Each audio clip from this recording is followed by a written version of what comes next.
riddance. I am over it. Let me know how many of you guys are over 2020. I think we all are. Are you over 2020? Yeah. Finally. Are you over 2020? Been over it. Everyone's been over it. We're done and over with. I'm hoping 2021 is going to be better for everybody. Let me see if I could talk to you guys down here. How's the weather down there from up here? I'm kidding.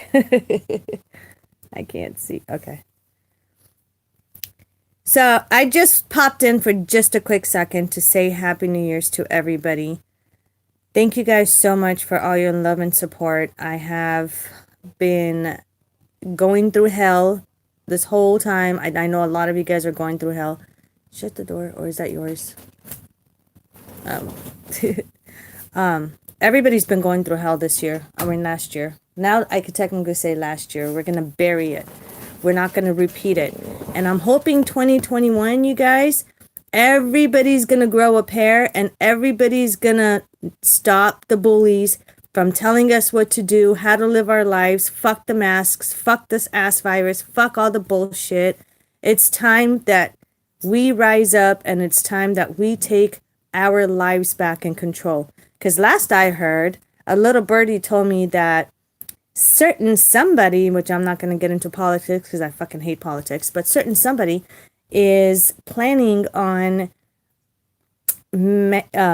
extending the masks for like another, 100 days or some shit like that, or maybe until 2021. I don't know. I've been hearing crazy stories, but not going to happen. Not under my watch because I am over it. I am done. I am tired. And also, I wanted to talk to you guys about one thing. I think it's time because I know I heard like a lot of people are going through eviction right now due to not payment of rent or even landlords having an excuse, this and that. So I think 2021, what I want to do is I want to bring awareness and I want to make changes in 2021, not just in my life, but in everybody's lives. Hey, Michelle. Happy New Year, honey. I know. We're only hoping, right? I want to take my life back in control, and I want you guys to take your life back in control in 2021. I want you guys to stand up. Those who are going through eviction, this is really serious, and this is really, I'm good, honey. How are you? Trying to hang in there, actually. But my thing is, I want to bring awareness to everybody and form something where, I don't know how to put this, where tenants have rights. You know how they say like landlords have rights to evict people for like the stupidest things, making sure like making up excuses, any tiny little excuse and bullshit to kick people out, especially those who are paying their rent on time. This whole like animal thing, having pets and all this stuff, like that's all bullshit. Like pets are part of our lives. Animals are part of our lives. They're part of our family, right? And that's the reason why I'm getting evicted or he thinks he can evict me, is because after 3.5 years of living in the same apartment, he decides, the landlord, the scumlord, I should say, decides to file for an eviction because he wants no pets in the house. But in reality, let me tell you guys something. In reality, what he wants to do is he wants to raise the rent $250 to $300. And that's exactly what they did. Just want to pop in and say Happy New Year. Hey, what's up, Dave? Happy New Year to you, too. What was I saying? I just lost my train of thought. Oh, yeah. So I want, like, to form something where, like, tenants have rights as well. It's not just the landlords. Like, just because you own an apartment complex, just because you own a home, it doesn't give you the right to bully the tenants. Tell me if I'm wrong. It doesn't give you the right to bully the tenants. It doesn't give you the right to threaten a family, to kick him out on the street, especially around the holidays. Like, this motherfucker he filed an eviction in the beginning of December. And I found out, so check this out. One of my neighbors moved out about a month ago because he bullied them as well. But because they did not know the laws, they got scared and actually moved. Now, they could have filed a lawsuit just like I'm filing a lawsuit on him. But at the same time, today, we got to Thank you, Dave. Today we got to meet the new tenants that moved in today with the U-Haul. It's a family of three. They moved in. And guess what? Guess what? I found out, I mean, of course, me, I have to introduce myself to people to let them know who I am, where I live, because I have a family to protect and let them know that I have security cameras all around, surveillance cameras all around the building and inside my home. So that way, they know straight from the get go who we are and we're not the right people to be messed with. You know what I'm saying? Like, don't get the wrong idea about your neighbors. So we went outside, we met them, and then we were talking about it. And guess what? My intuition was right. I've been saying it from day one that when he served us with the eviction papers, my intuition was right. He actually is charging them $250 more than what I'm paying for right now. And I was the one that in the whole complex up until today when I found out, I was the only one that was paying $150 more than the rest of the tenants. In fact, in January of 2020, he raised my rent another $50, but everyone else's he didn't. And he discriminated. Now, you guys know I hate racism with a passion. If you guys go to my Facebook channel on Monica Spirit Queen, you guys will see, like, I talk about it so much. I hate racism. I don't care if you're Hispanic. I don't care if you're black. I don't care if you're white, orange, red, purple, blue. I don't care where you come from. You know what I'm saying? It's the person, the individual that matters. And to be honest with you, like, we're like the only white people that live in the building. In fact, the new tenants, they're Hispanic. It's really nice family, really sweet, really, really respectful. They have a teenager with them. Like, I mean, just really cool. You know what I'm saying? And I'm so glad that we got a chance to go out and meet them and let them know who we are, and we got to know them as well. But just the fact that my prediction was 100% dead on when I said the minute we got the eviction paperwork in the beginning of this month, I told everybody. I even like went online and on Facebook because I'm a lot on Facebook. And I said, this motherfucker is trying to raise everybody's rent, but technically he can't. He can't jump, $200, $300 rent in 1 year. So what he thinks he can do is evict people and use certain bullshit as excuses to file paperwork. I don't even understand how the court accepted the paperwork, but when I went to file an answer, I had all kinds of, like, I literally wrote like a 6-page letter to the judge, a 6-page letter about how this guy has been harassing us, threatening us, just, and he allows like one of his favorite tenants that gets away with everything in the building. They could do whatever the hell they want. They can have a party till 2 o'clock in the morning. They can go outside. They can run the water outside and rent those. Those the slides, like the big bubbles slides or whatever that the kids could jump in and play in, the jumpy things. Anyways, so last year in the summer, even this year in the summer, they had a big birthday party for the kids, water running out there. Like, he didn't care. Imagine if we did that. Oh my God. He would have called the cops. Like, all hell would have broken loose. And that's discrimination. Not only that, everybody in this building has dogs. Every single motherfucker has dogs in this building. So for him to serve only us with eviction paperwork, and the eviction paperwork says no pets, that I violated the lease, there's no pets. Let me tell you guys something. I've had my dogs, my oldest dog that I have, for almost 6 years. Almost 6 years I've had this dog. Okay, I've had him since all my dogs are rescues. We rescued all our dogs. We've had them for many, many years. When we moved in this building 3.5 years ago, I had our dogs. And my daughter had her cats. We have 2 cats. And all our dogs are certified as service pets, even the cats. Due to anxiety, like, all this other stuff. Like, I have like really bad anxiety. If you guys don't know it by now, I could go from 0 to 100 in 2 seconds. You know what I'm saying? But they're all service dogs. They're all registered. They're certified. So I took those paperwork to court as well, filed with the clerk.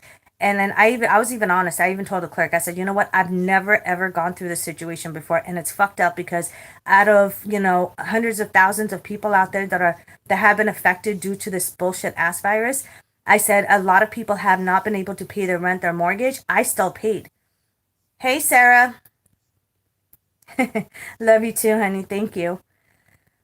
So we were like one of those people that actually pay the rent. And I have receipts. Every single receipt I kept. I always keep like receipts, documents, just in case for this reason. So for him to come back after 3.5 years, and I haven't recorded when I confronted him, I said, why did you change your mind after 3.5 years? He said, you know what? I'll tell you what. He goes, just because I can, I just changed my mind. He said, I'll tell you what. You're either going to pay $50 more every month on your rent per dog, $50 per dog, not even a deposit. I told him, I said, I'll give you $150 deposit, or I'll give you a $50 deposit, whatever the deposit is, I'll give it to you for my dogs, since even though you did not ask me for any deposit since the beginning, like day one when I moved in here. You know, you're a fucking fraud, whatever. I recorded him. The recording, the judge is gonna hear it. I can't release anything right now because we're going through the court process. But once everything is done and over with, I'm going to release all the records. I'm gonna release the videos, the audio, like everything, so you guys can hear, and you guys can put a stop to any scumlord. And you guys know that we have rights. You know what I'm saying? What's up, original product? Sorry. Happy New Year, honey. So what I'm saying is, for animals he approved. Yeah. Well, I offered $150 for a deposit. He said no. He wants $50 per dog. $50 per dog. Okay, I have 3 little chihuahuas. $50 per dog. So that's like, actually, yeah, you're right. $150 a month. Not even a deposit. A month is what he said.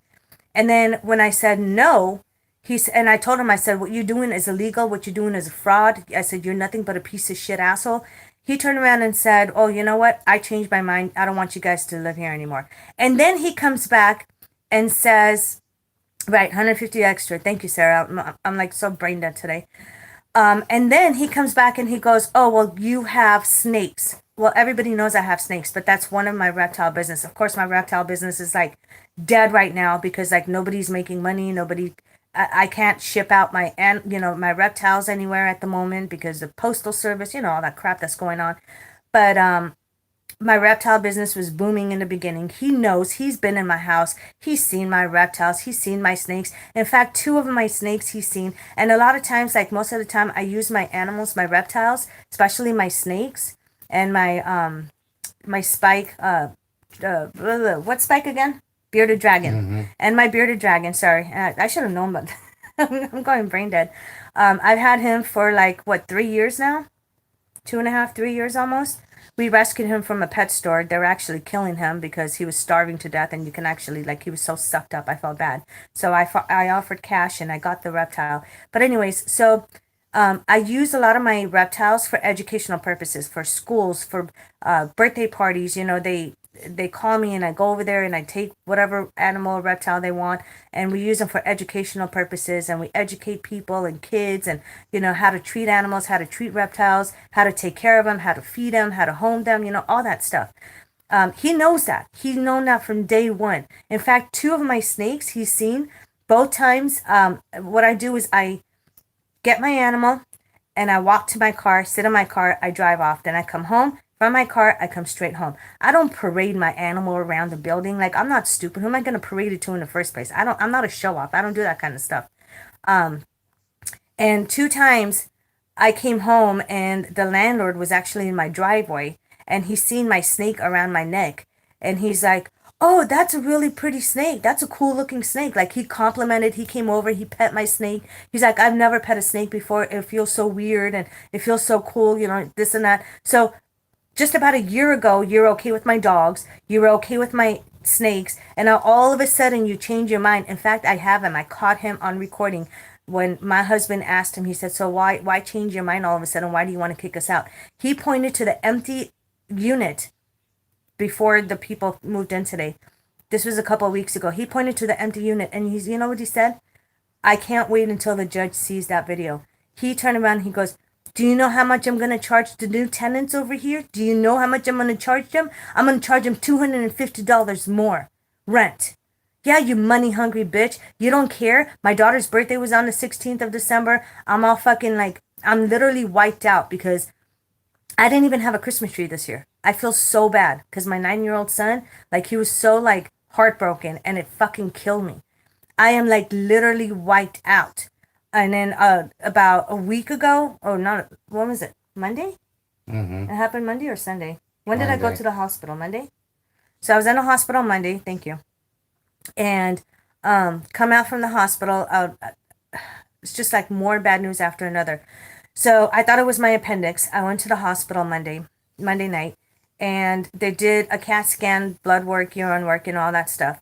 The doctor came and said, well, good news is your appendix is okay. Your blood work came out perfect. He said, but I'm worried about one thing. And I said, what? He goes, I saw something that I can't discuss with you because that's for your OB doctor to talk to you about.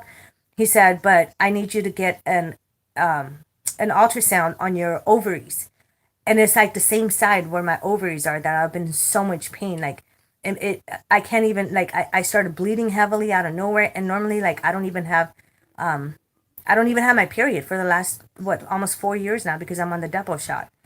So for me to start bleeding heavily the last 2 weeks, it was not normal.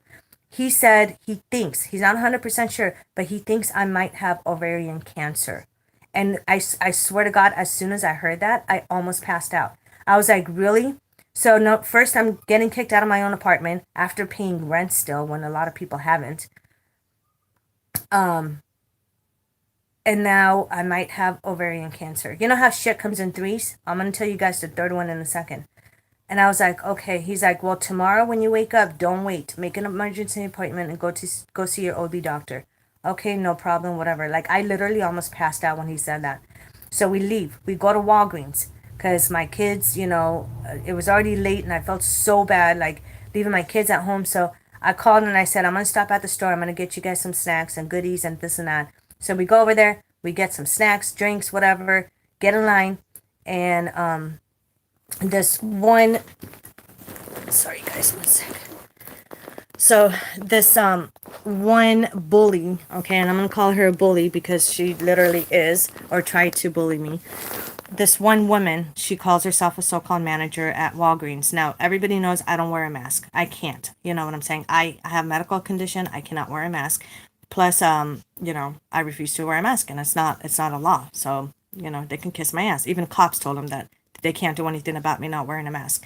So I go to Walgreens. I'm in line, and the cashier turns around and she goes, do you have a mask? You got to put your mask on. And at that time, hearing the bad news from the hospital that I might possibly have ovarian cancer, I literally just about exploded on her. I told her, I said, you know what? I said, I don't wear a fucking mask. I said, you need to shut the fuck up and mind your own business. She continues to harass me about the fucking mask. And I gave her another warning. You guys know I only give warnings once. So I gave her a second warning. I said, you better stop. I said, stop harassing me. She started following me around the fucking store. I said, stop it.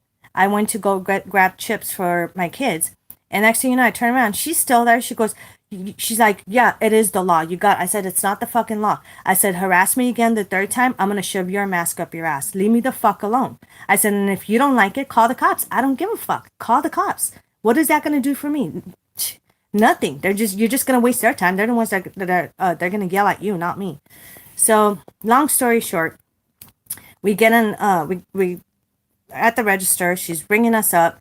And then my husband like throws the law book at her and like, because he doesn't like it when people harass me. So he's like, he told her like basically put her in her place. And then she turned around trying to act like the innocent victim. Like I was the one attacking her. And she goes, well, I stopped. No, they don't have a clue. They just, I noticed like a lot of people cannot mind their own business. They can't mind their own business. They're like so nosy. And and I hate that. Like when I go somewhere and there's some kind of commotion, something going on, I'm not one of those people to take out my phone and start recording. Like I don't care that if it doesn't happen to me, and if I'm not involved in it, why get yourself involved in it? You know what I'm saying? So then she tries to play the innocent victim. She lies to my husband, and my husband was right there the whole time when it was happening. She's like, I didn't harass anybody. I just asked her one time, and then when she told me that she has an exemption because she has a medical condition, I left it alone. And when she said that, you guys know I hate liars more than anything. When she said that, I flipped my lid. I turned around and I said, you fucking lying bitch. I said, you kept harassing me. In fact, you followed me to the chips aisle when I was getting chips for my fucking kids. I said, you continuously harass me. And then when I told you to call the cops, you started running your mouth even more until I fucking yelled at you and told you that I was going to shove your fucking own mask up your ass if you kept doing it. I mean, I was heated. You know what I'm saying? Leave me the fuck alone. What did I do to you? So I set my wallet Thank God I didn't have my purse, but then again, my purse, it has nothing but my makeup. But I set my wallet down. And let me tell you guys something. I've been I've been having some financial problems because, small businesses, especially my psychic business, like it's been like super duper slow due to the lockdowns and stuff. I have been getting like a lot of emails the last couple of months with people saying, I can't wait till we get the second wave of the stimulus money. I can't wait till, because I'm not working right now. Like there's a lot of people that are not working. I can't wait till I get that stimulus money because I want to be able to pay for your services. I want to pay for spiritual work that you do. I want to pay for your readings that you do. Like there's so many people that are lined up, and I love that. I love you guys. I love your support and I appreciate that. Me working and helping the public is what gets me going, and it's what gets me through a lot of hard times. It keeps me busy. Another gunshot out there. Let me see the lighter. So, anyways, long story short, 1 second. Sorry, guys. There you go. So, long story short, what I did is I took out my debit card and I set the wallet on the counter next to the credit card machine. And I paid for the products, I paid for everything. And like I was so heated up, like, everybody's been in that moment where everything is so stressful. You know what I'm saying? Like you can't think straight. Are they gonna quit fucking shooting each other out on the streets tonight? Jesus Christ. Anyways, so what was I saying? Oh yeah, so I set my wallet there, and then I reached over and I grabbed not all the bags, but I grabbed like half the bags, and then the other half my husband grabbed it. We walked out. That bitch cashier, she knew. She saw that I left my wallet there. She didn't even care to tell me that, ma'am, you left your wallet. She didn't take it and run after me. Nothing. She didn't do anything because she wanted to be a bitch because I put her bitch ass in her place, right? So we get home, and I don't live that far from Walgreens. We get home, and I put everything. I come to my room. I put my purse and everything, my phone, my keys, everything on the bed, and then I'm looking for my wallet, and I was like, where the hell's my wallet at? And I was just so ticked off. 1 second, you guys. Sorry. I was just so ticked off because I was like, okay, my husband runs outside, checks the car, my wallet's not there. So I call Walgreens right away, and everybody knows me in that Walgreens because, or my family and I, because we've been going there for years. Like the general manager, the supervisor, everybody. If you guys see a hand right there, it's a dead man's hand. My husband's dead next to me. So I called the manager and I said, check your videos right now. I'm on my way. I left my wallet on the counter. And so she's like, okay, no problem. I get there, my wallet is gone. Now, let me tell you guys something. There was 2 black women that was standing behind me. And I noticed it because they were talking a little too loud when I was making a payment. So I just turned my head around and glanced real quick to see what all the commotion was about for a second. And I noticed there was 2 black women that were talking extremely loud. As if, they were both deaf or something. And so I was like, okay, I didn't think of anything. And then it dawned on me and I said, those 2 fucking motherfuckers that were standing behind me are the ones that took my wallet. Surely enough, the manager comes, and that if you guys go back to my videos, you guys will see the 2 women. One was in a red wheelchair wearing a fake blonde short wig.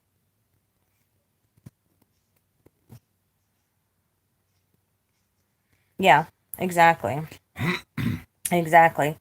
And it's not, I notice like people that have money normally don't steal. The ones that, and don't get me wrong, I have nothing against people that are on welfare. I understand, I completely understand that, so there are times, hard times people go through and they need help. But those type of people, God, I can't even say it. I can't even say it on YouTube. They're going to demonetize me.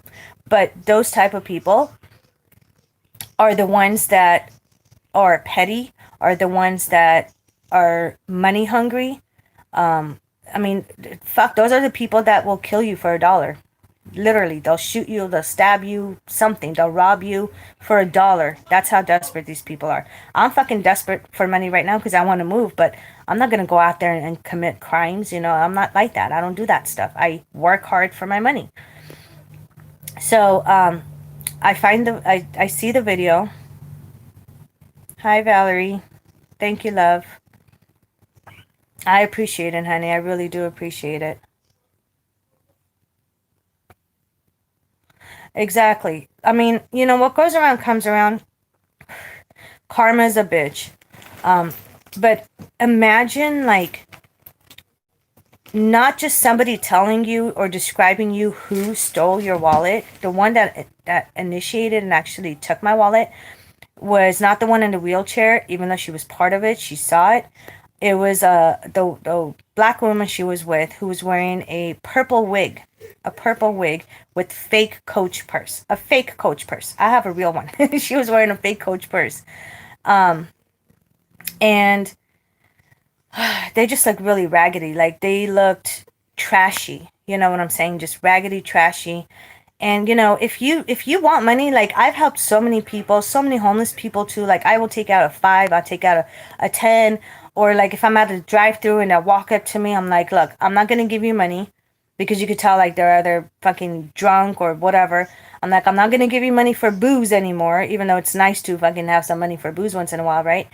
But here I'm at the drive-through, I will order you a meal, and I do. Like, I would order a meal and I would give it to them and buy them dinner or something. But imagine, like, not just hearing about somebody taking your wallet and the description of that person.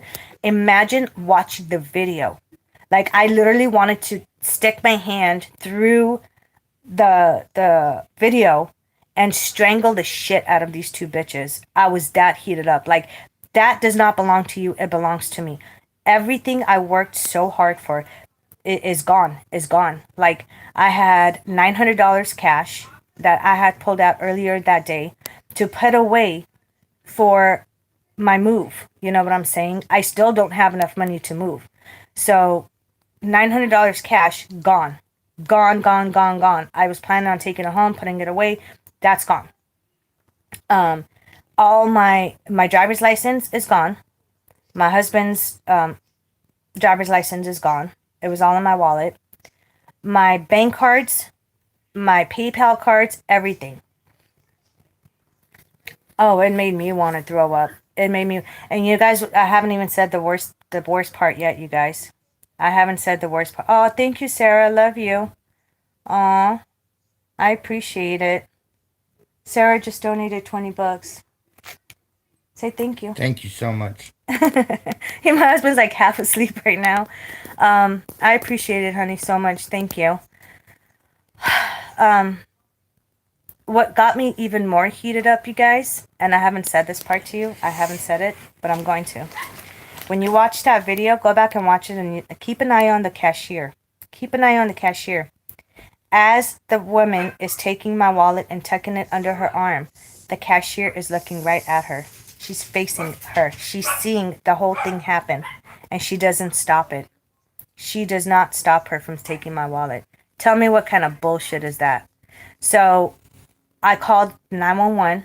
You know what they told me? I mean, this is Vegas, for God's sakes. Vegas cops don't want to work. They don't want to help you. The dispatcher told me, I told her what happened, and I said, I need cops here now. There was a theft that happened. They stole my wallet. I mean, they pretty much stole my whole life. And you know what they told me? I'm sorry, ma'am, but this is not a life and death threatening situation. Everybody's saying that too. Everybody's saying, my husband even thinks that the manager was part of it too. To me, honestly, like, I don't think she was part of it. I think she did it to be like as a revenge, because I embarrassed her in the store when she was trying to argue with me about a face mask. Oh, I love you too, honey. Thank you, Valerie. I appreciate it. Um, what was I saying? So yeah, I don't think the cashier was in on it. I think she saw it, and I think it was more like, haha, bitch, payback. now you got your shit stolen. You know what I'm saying? No, the cops refused. They refused to send us. I called them 3 times. 3 times. Finally, I asked the security guard because this is what the security guard said. Yeah, exactly. Out of spite, revenge. Exactly. She was a bitch, and it's all caught on camera. So I have to Monday. I'm gonna call corporate. I've been meaning to call corporate and get her ass in trouble, but I've just been so busy. Like I can't even think lately. To be honest with you guys. Hey, babe. Will you do me a favor before you sleep? Number one, can you shut the girls up? Because they're screaming. I mean, they're playing, which is fine. Careful, your phone. And then can you bring a wine? I'm in the mood to drink some wine.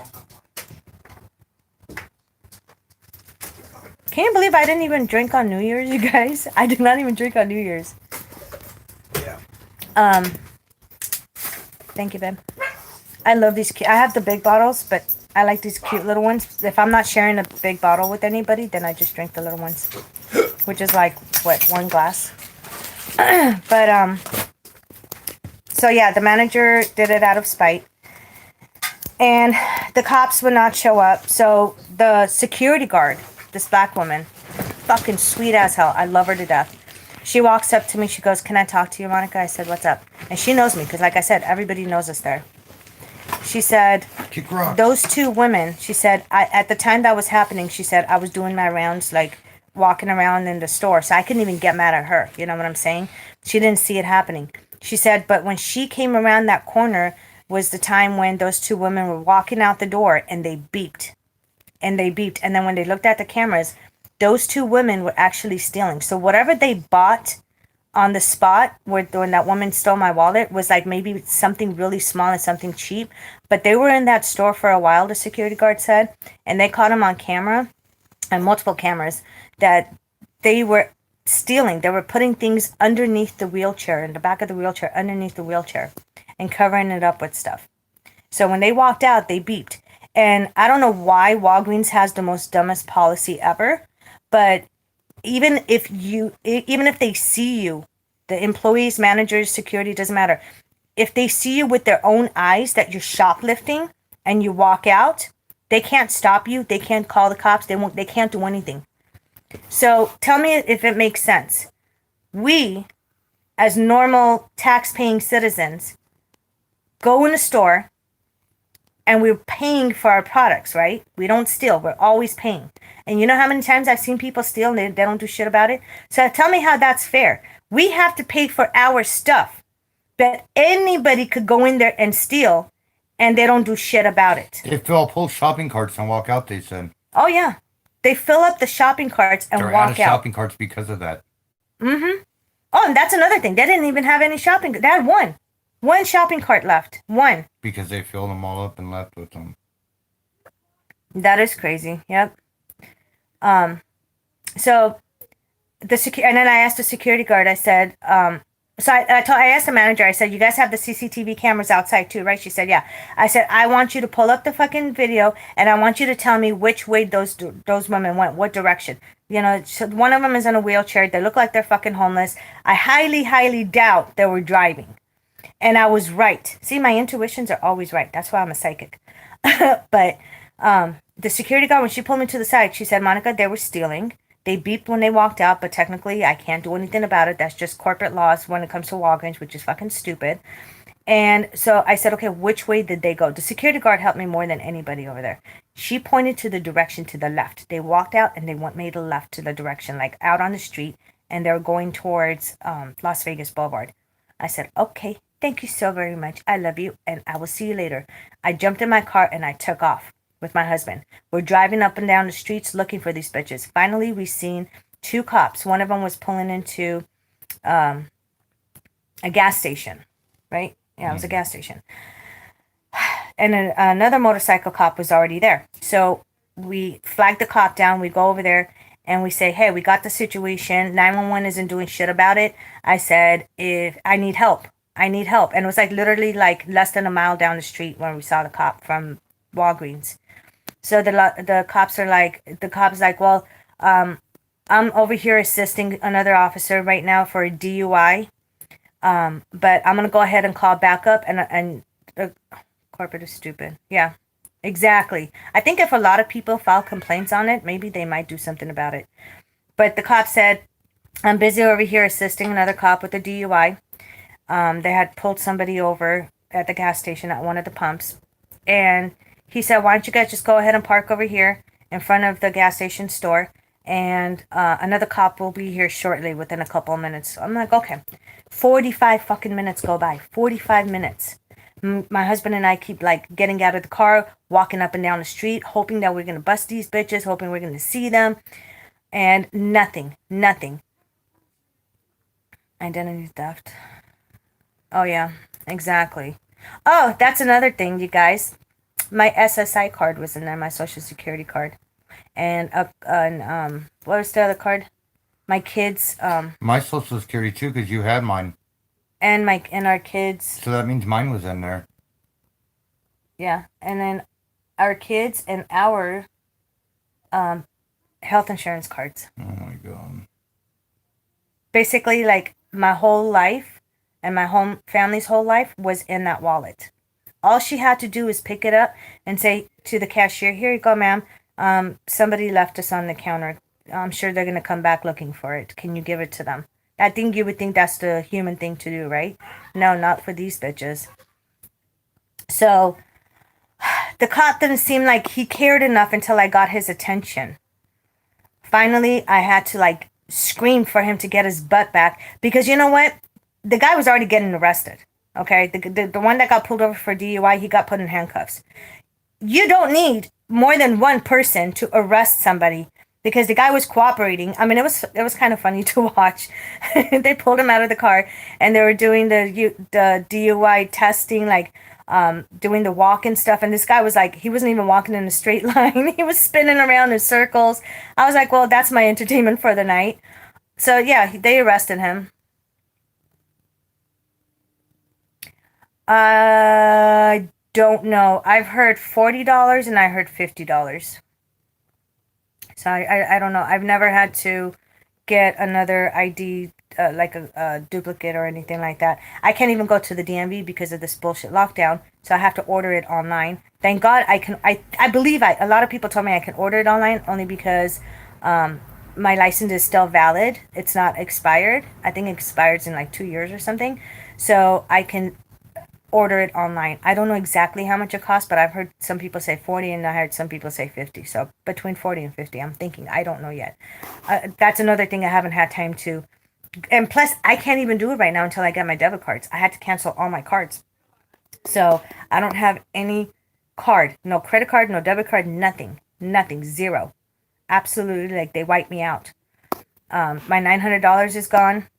Oh, and then before I got a chance to cancel my cards, they took out a couple $100 that not took out, but they shopped at a couple of different stores around the area. So I guess while we were driving around looking for these bitches, the reason why we didn't see them on the street is because they were in the stores. There was a 7-Eleven, and then there was another 7-Eleven across the street from there, and then there was a dollar store that was. They attempted to go to the dollar store. I guess they said the security, when I asked security over there, because, you know, I had to go around and ask all the stores. Security said that the store is closed, but two women attempted to go in the store, and security had to basically shoo them away, saying that the store is closed. But they did go on a shopping spree with my debit cards, and they ran it as credit. And then the bank told me that because I have a police report, I had to go inside my bank, show my police report and all that stuff yesterday. They told me that it's going to take 7 to 10 business days for them to put a couple $100 back into my account. But that is if they even fucking do. I don't know. There's still an open investigation going on. I called the detectives yesterday. Come to find out, there is no detective that's assigned to my case yet because they don't have enough evidence. How do you not have enough evidence when they were caught on camera? The cop that came, I went live that night, and you guys could clearly see the cop's face. I don't know if he was Asian, Philippine, I don't know I don't give a fuck, but you guys could see his face. And he was in a hurry to go across the street to Dutch Brothers to get his coffee and donuts than to do his fucking job. Normally he would stay there for a couple hours investigating, right? No, he didn't do that. He could have, you know what he could have done that he didn't even do?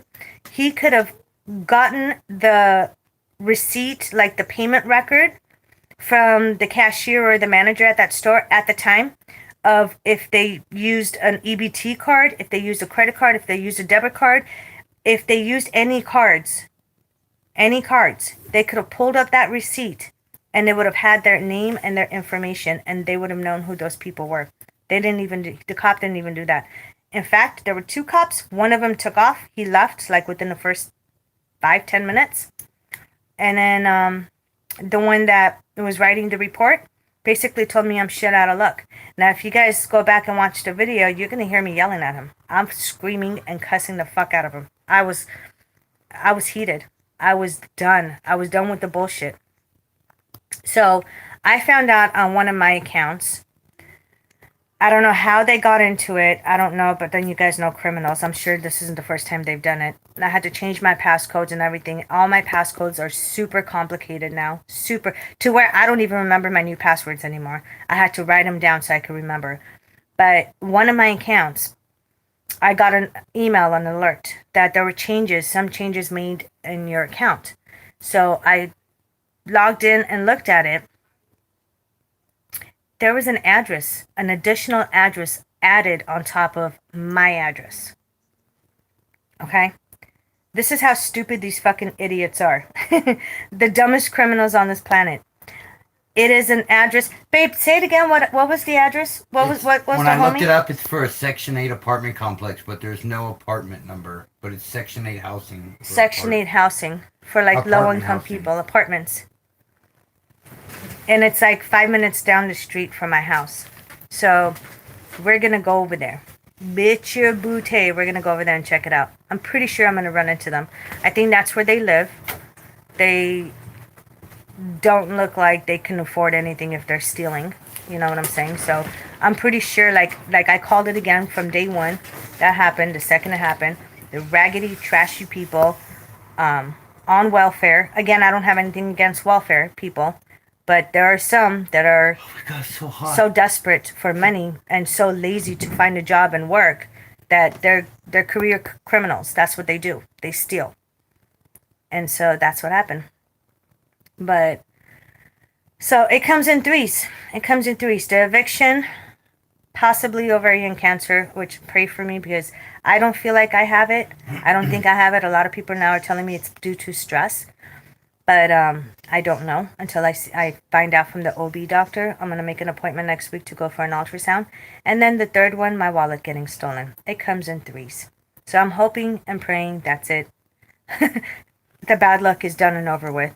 Now what I'm doing is I'm starting to pick up the pieces of my life that's been shattered and trying to crazy glue them back together again the best I can. I can't do anything. I'm like literally like my hands are tied. And it's bothering the shit out of me. It really is. You know, it wouldn't bother me as much if I was like, let's say single or I didn't have kids. But I have 3 small kids. I have kids. And it's not just affecting me, it's affecting my kids as well. And it's killing me. It really bothers me. I think it's bullshit. And let's just hope the cops find them before I do.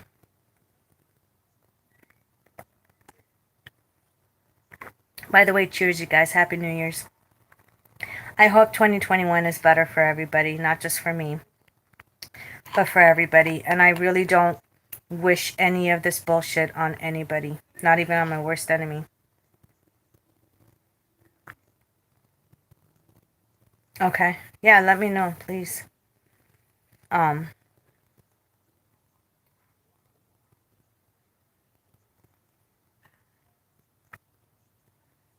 Cheers. Thank you, Valerie. Happy New Year's to you too. I'm hoping and praying. Like, to be honest with you, like I'm scared to answer my phone right now. I'm scared to go out. Babe, hand me a pack of cigarettes behind your butt, please. Hand me the pack of cigarettes. It's right behind you. I'm gonna strangle you. I love you too. No, babe. I said right behind you. I can't reach it. Thank you. I forgot what I was saying. Like, you guys, I'm so stressed out. I can't even think straight anymore. Can I have the lighter, please?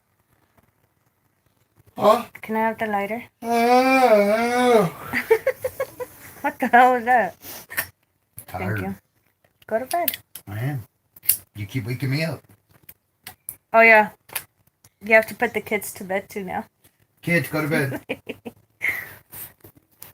So I am trying to stay positive, you guys. I am trying to, I'm a very strong individual. I'm very independent. But when I keep hitting dead ends, I keep hitting walls. I mean, there's only so much that one person can take. You know what I'm saying? There's only so much stress.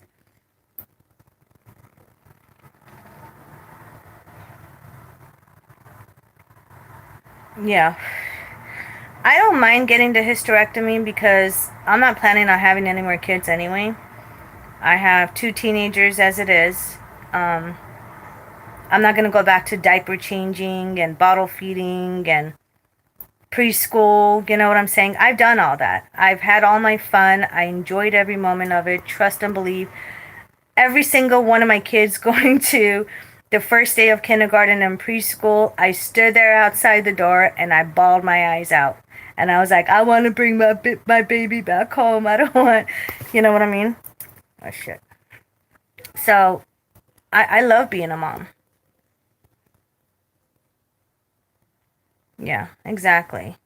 My kids, of course, besides you guys and, all you guys' love and support and my viewers and subscribers and just everybody, the public in general, besides everybody, helping me pull through this and that.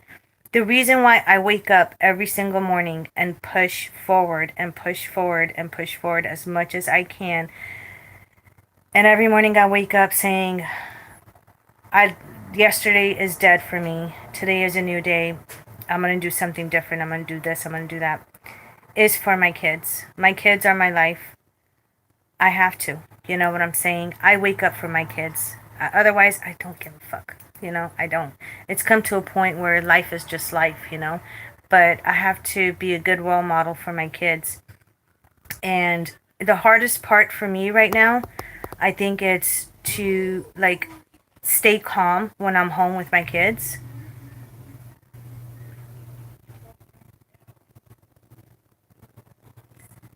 Oh, thank God. Yeah, I think I'm going to do that. I think I'm just going to do that and be done with it. I've heard a lot of people, ever since the last couple of days that I found out the news, a lot of people are telling me, just go ahead and get the hysterectomy and just be done with it. You don't have to worry about anything anymore. So, at least I have that option to. But the timing, you guys, the timing is so bad. Why? It's like one thing after another. Everything happened in less than 2 months. Less than 2 months. Everything happened. This all started with this eviction shit at the end of November. No. Middle of November. I'm trying to remember the dates. Middle of November. When my landlord decided to come to my house and tell me that he wants me to move out in December. Nope. Oh, and check this out. So, I have a text message saved, which I'm going to show the judge as well. We texted him, and we said, do you want to come pick up the rent? Sometimes we have to chase him to come pick up the rent. And I have multiple text messages with that shit. When are you going to come pick it up? A couple times I told him, hey, if you don't want to pick up the rent, I can use that money. Trust me, he was here within minutes when I said that. But we texted him, when do you want to come pick up the rent? You know what he texted back? Oh, I'm not accepting rent. I'm not going to pick up the rent. You guys keep that rent money for your new house that you're going to move into. Okay. Fine with me. I'm not arguing with that. That was you. So when he tells the judge, oh, they didn't pay rent this month, I'm going to show the text message. Do you remember this? It's your phone number, right? Your name, your phone number. You said, no, I'm not picking up the rent. I'm not accepting it. You use it for the house you're going to move into. Okay, I'll do that, Except that I don't even have that too. And it really sucks when I can't rent an apartment anymore. I can't rent an apartment. And this is another thing. Like, this is the reason why I wanted to do this movement or start a movement or an organization or something. I'm trying to rack my brain how to do it. So if you guys know how to start an organization, let me know. But I think it's time that tenants take or will start to take their lives back into their own hands instead of tiptoeing around landlords, instead of worried every single month whether the landlord is going to accept you next month or not, or have an excuse, or just want to barge in anytime and violate your privacy in your home. That's another thing my landlord had a problem with, that I would not allow him to come into my home anytime he wanted to. In fact, 2 weeks ago, or a little over 2 weeks ago, my security cameras outside showed, because I get alerts every time there's a movement outside, and I got the alert notification on my phone. I looked, and I had to call my neighbor and let him know right away. He said, hey, the landlord is trying to get in your house right now. He just like walks. He doesn't see your car out in the parking in the driveway. He automatically assumes you're not home. He takes his keys, puts it in the fucking door, opens the door, and walks in your house anytime he wants. I told him, I said, I have cameras inside and outside my house. You cannot come in my house anytime you want. And you have to have a valid reason if you're coming. If it's an emergency, sure, I'll let you in. But if I'm not home, I don't give a shit. The whole building could burn down to fucking flames. I don't care. You are not coming in my home. Period. I have kids to protect. I'm not going to allow a stranger. And technically, you guys as landlords, my landlord, every landlord is a stranger to us. Okay? Just because we see them maybe once a month for 5 minutes, 3 minutes, giving the rent, paying the rent, getting the receipt, and saying sayonara, goodbye, it doesn't mean that we personally know them, and it doesn't mean they personally know us. And his issue was, you know what he asked me? This is on recording. Like I said, I record everything. And this is something that the judge is going to hear as well. He flipped out. So the day when he came and told me that I was going to get kicked out in December, he was drunk. And we confronted him on that as well, on camera. He was drunk. He was stuttering. He wasn't balancing correctly when he was walking, like he was all over the place, wobbly. You could smell the alcohol on his breath from like a mile away. His eyes were bloodshot red, and he was driving with his wife, his handicapped wife, next to him. And where was I going with this shit? Oh yeah. So his thing was, he flipped out and he said, what are you hiding in your apartment? Why don't you want me to come in there? Let me tell you guys something. He's been in my apartment multiple times. The last 3.5 years, my AC went out in the summer a couple of times. He came and fixed it. Not technically fixed it like that, but he brought a used AC thing. Nothing in this apartment is new. Everything is used and need to be upgraded, basically. Another reason why I want to move, because I think, my family and I deserve better than this shithole. 9 months ago, 8:30 in the morning, Saturday, 8:30. Now, you guys know I don't work on Saturdays, right? I don't work on Saturdays. I don't work on Sundays. I don't work on weekends. It's my only time that I have to myself with my family. Monday through Friday, I am occupied with clients and work. But he calls me 8:30 in the morning, Saturday. And I said, first, I ignored the call. I didn't even open my eyes. I was like, it's going to go to voicemail. I don't care who it is. I'm going to kill whoever the fuck is calling me Saturday morning. I'll shred them into pieces and rip their heads off when I wake up. Then he texted. Then he called my husband's phone. Twice my husband's phone. 3 times on my phone. Finally, I was like, okay. I thought it was like one of my family members that had an emergency, like my dad or something. So I look at my phone and it's the landlord. I'm like, what the fuck is he doing here? I look at my cameras. His truck is in my driveway. So I answer the phone. He goes, hey, I'm in front of your door right now. He's like, I've been knocking and calling. And I said, it's fucking Saturday, 8:30 in the morning. What the hell are you doing? He's like, well, I need to come. I need to come and get in your apartment unit right now. It's an emergency. I said, what? He goes, there's a leak. There's a leak in one of your showers. We have 2 bathrooms. And it was in my kid's bathroom. So he comes. I let him in. He comes. Makes this big ass hole. Bigger than this. Like my hand isn't as big as the hole is. In my shower, in my kid's shower. Leaves the hole there. Fixes the leak. And leaves. Doesn't say bye. Doesn't say nothing. I mean, this guy is rude. He's a rude peasant, okay? Bitch barely knows how to speak 2 words of English. But yet, he wants to bully us around. Just fucking leaves. So about 30 minutes later, I call him and I said, hey, are you going to come fix the hole you fucking put in my wall? He goes, no, I'm not coming back. I said, what do you mean you're not coming back? He goes, yeah. He goes, I don't feel like coming back. I'm going home right now. It's Saturday. Well, you fucking woke me up Saturday morning. You put a hole in my shower. You don't want to come back and fix it? No. I said, so when are you going to come? He goes, I'll come when I feel like it and when I have time. Just go ahead and patch it up with duct tape. Put duct tape over it. 9 months ago. Going on 10 months. Duct tape over a hole in a shower? My kids haven't been able to use. They use my bathroom and my shower. Their bathroom sink has been clogged. And I told him when he came for the shower, I showed it to him. Okay, don't worry about it. You have another bathroom, he told me I can use. The sink.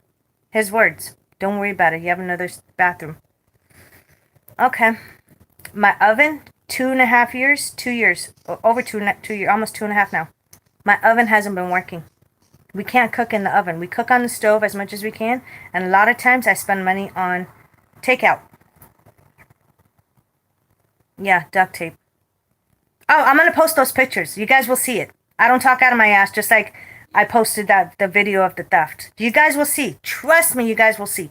I just legally can't post anything at the moment because there's a court case going on. You know what I'm saying? So I can't leak anything out right now with videos and pictures, but I 100% after the court case is done, give me a couple weeks to take care of this motherfucker in court. And then you guys are gonna see video and pictures. My oven hasn't been working in over 2 fucking years. 2 years. 2 years. Is he gonna give all the money back that I had to spend on takeout? And on ordering food and fast food and all this shit? Last year in Thanksgiving, we had to go to a restaurant to eat because we couldn't cook at home. This year, we couldn't cook it either. Thanksgiving dinner. What else? Oh, my water heater.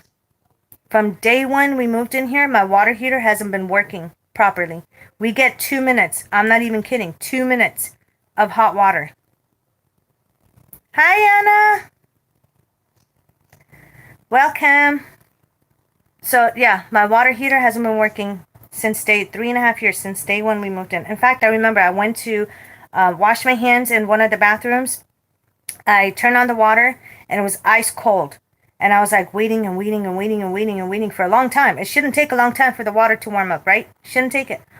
So finally, I call him. This is like right after I got the keys and we signed the lease and he walked out minutes later. I called him.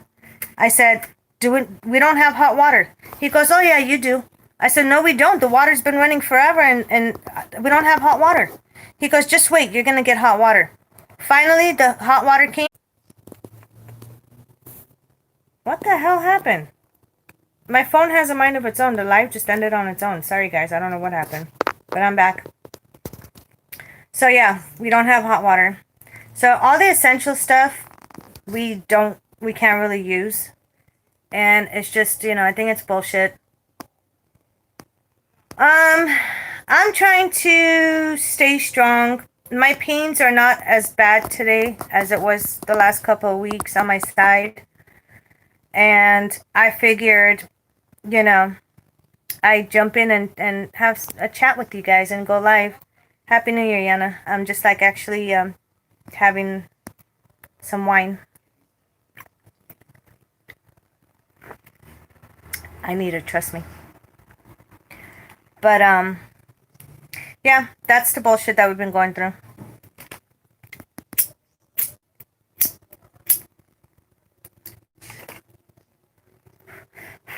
But I think it's time that we start raising awareness when it comes to Happy New Year to you too, honey. Thank you. I'm trying. I haven't had dinner yet, to be honest with you, but I'm gonna eat something really small. I'm like literally limited to what I can eat at the moment until the money situation is sorted out. But I gotta feed my kids first. They get all the goodies and I just get the scraps, but that's okay. I can live with that for now. So yeah, I think that hopefully people start waking up and not allowing landlords to get away with their bullshit.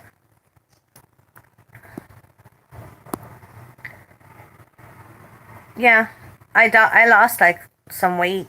I lost weight. I lost like I can't even tell you how many pounds, but within the last 2 months, when people see me, they're like, I mean, I'm already skinny. I have hyperthyroids. That's another thing on top of my health. I have hyperthyroids. And when I started losing more weight, like people were looking at me like, do you have a problem? Are you anorexic? Are you bulimic? I'm like, no, hell no. Like, I love food. I absolutely love food. But it's just so like hard to eat when you don't have the appetite when all this bullshit's going on right now. You know what I'm saying? Like, there's just so much drama and I hate drama. You guys know I hate drama. Like, I put people in their place when they try to create drama around me. I'm like, leave me the fuck alone. Just go to hell, do something, kick rocks. But unfortunately, you know, everybody goes through a hard time. And I know I'm going to look back one day and I'm going to be like, I don't even know how the fuck I survived this whole time. I don't know how I survived, but I did. And I'm thankful for it. So I can't wait for that day to come so I can look back and be like, I don't know how I did it. I just did it. I don't know how. But I have to, I have to stay strong for my kids. I can't allow my kids to stress as much as they've been stressing. In fact, my husband told me yesterday my kids were planning on doing something really nice for me to cheer me up and make me happy and see me smile again because I haven't really smiled or laughed in a long time. And it kind of sucks. And, I have my moments of like breakdowns, but I hold it in during the daytime. I don't show it around my kids. But when I go out or even at nighttime when my kids are asleep, I shut my bedroom door and I just like have a breakdown. It's too much, and I'm a very strong person. I don't cry for anything. But there are times when you say enough is enough and, you know, you just want to bash your head into a wall.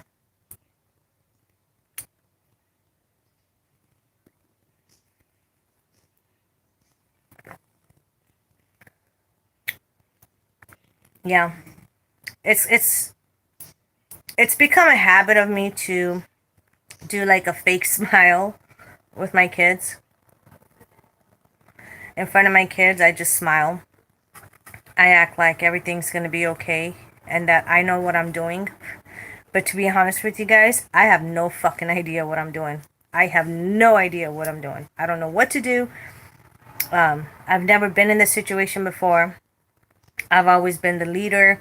I've always been the one to have money and help people. I've always been the one to have money and help people. I never asked anything from anybody.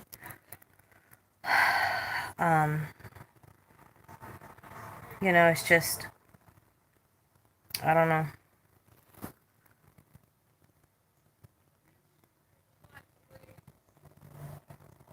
Thank you. I'll check it out. Thank you. Runner's rights. I know we have rights, I know we have rights. But I believe like if we all come together and organize something and show the courts, because for some reason the court system most of the time sides with landlords, and that's not fair. Like, even though we do have rights, they still side with landlords most of the time, I've noticed. And it's not right. Like, I was a paralegal, of course, I for full time for a couple of years in California and in Nevada, and I was doing my psychic work on the side part time. But when I was a full time paralegal, especially the one in California, it was for thank you. It was for a criminal defense attorney, but he also did family law and things like that. And I used to go to court with my attorney. I mean, I might as well have been an attorney. And that's what everybody's saying. Like, you used to be a paralegal, you know the laws, and you're not, you're supposed to be doing more than what you're doing right now. That's 100% true, but I think it's a lot easier when you don't have that weight on your shoulders, like your own weight on your shoulders. You know what I'm saying? Like, now that this is happening to me, I'm like, I feel lost. Like, I don't know where to start. I don't know where to end it. Like, because it's happening to me. But when it was happening to other families, I used to go to court with my boss all the time. I might as well have been a fucking attorney myself. I prepared all the paperwork. I scheduled the court cases, meetings. I went in the back of the judge's chambers with my boss many times and met like with so many judges, and very respectful. I have a really good reputation in California with the court system and the justice system. And I used to go to court, sit side by side next to my boss in the front, and I would be the one to tell my boss what to say, what questions to ask, what answers to give to questions that were asked to him. You know what I'm saying? So, and every time I would go to family cases, it was so heartbreaking, so heartbreaking. And I would always say, oh my God, I don't wish that on anybody. I hope I never have to go through this. It's just so bad.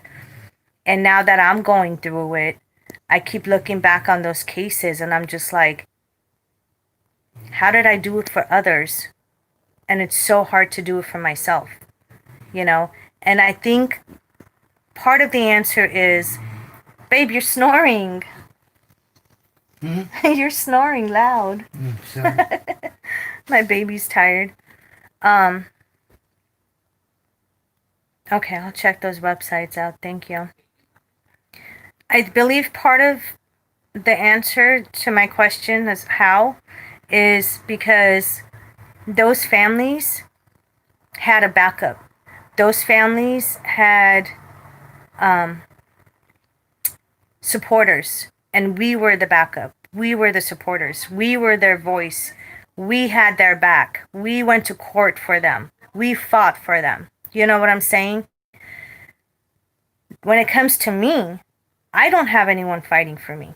I don't have anybody having my back when I go to court. I don't have anybody telling me, don't worry about it, I got this. Hey, Virginia, oh my God. Haven't seen you in a long time. Where the hell have you been? Happy New Year's. Happy New Year's, girl.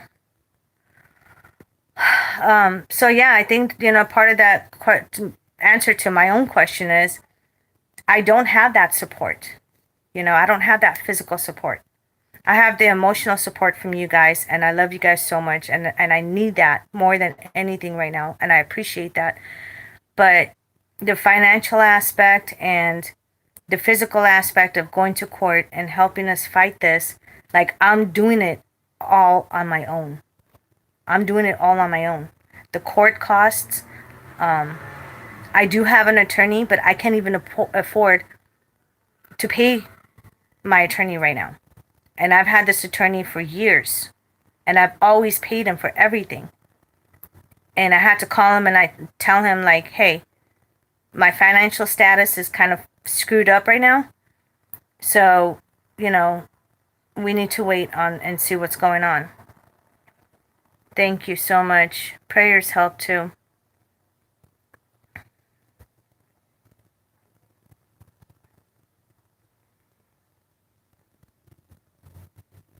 Oh my goodness gracious. Text me tomorrow. Oh, you don't have to. Thank you. I appreciate that. Yeah, send me a text tomorrow. We'll chat. You still have my number, right? But, I mean, that's, pretty much what's going on. Like, my biggest fear of everything, I can overcome the theft.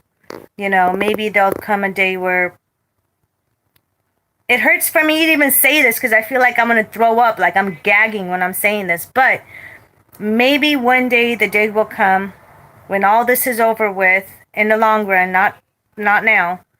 Maybe I might even forgive those two bitches for stealing my wallet and putting me through hell. You know what I'm saying? Maybe I might even forgive them. So you never know. Like, I'm not that type of person to hold a grudge. I don't like that. If I cut you off, that's it. I cut you off. I don't hold a grudge. I don't go back and I don't rehash things. I don't, I don't dwell on anything. I just let it go because I don't need the extra drama in my life. But right now, it's like my hardest thing is I'm scared to get put out on the streets. Like, I'm so nervous about the court case. I'm so nervous about it. Even though a lot of people are telling me not to be nervous about it because, oh my God, love, are you serious? Thank you. Oh my geez, thank you so much. I appreciate the donation, Virginia. Yeah, definitely text me tomorrow. What was I saying? Yeah, like my biggest thing is like getting kicked out and having nowhere to go. I can't depend on my family. I really can't. I love you too, honey. Thank you. Of course. I can't wait to come visit you, dude. Like every time this poor girl, like this whole year, since the beginning of this year till now, I've been planning on coming. I even scheduled to come and fucking lockdown, the first lockdown happened. And then I just announced it like, what was it, like a month or 2 months ago on Facebook. I'm going to come down there. I'm going to come down there. I'm finally going to come down there. And then the second lockdown happened. I was like, oh my God. Maybe 2020 is not meant for me to travel. Last year I traveled. It was fine. But I know I can't wait either. Last year was fun. I mean, I traveled. I went to Wisconsin. I went to Chicago. I had a lot of fun.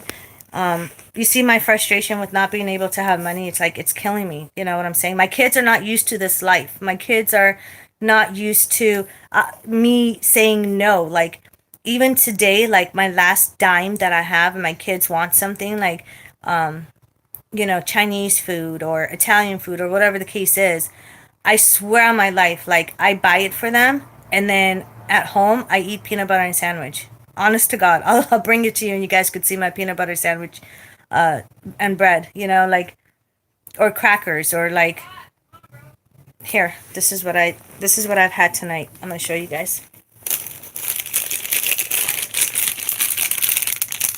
That's what I was eating tonight earlier. Barbecue chips, my dinner,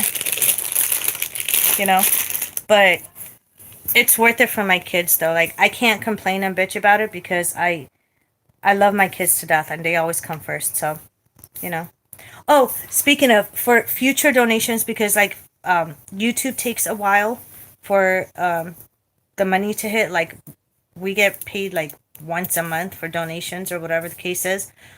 If you guys want to donate in the future, you guys could. I have a GoFundMe on Facebook.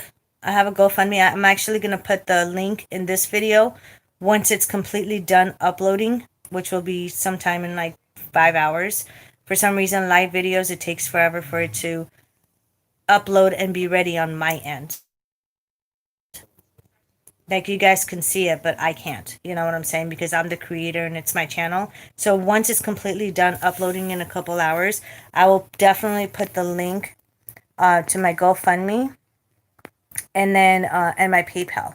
So that way, like, the money hits right away and I can actually, use it. But anything is better than, Why don't you have Facebook anymore? Why? Did you ask me if you can get off Facebook first? You never asked permission from me. You can't just get off Facebook and say, I don't have it anymore. When were you planning on telling me that, huh? Huh? You better text me tomorrow.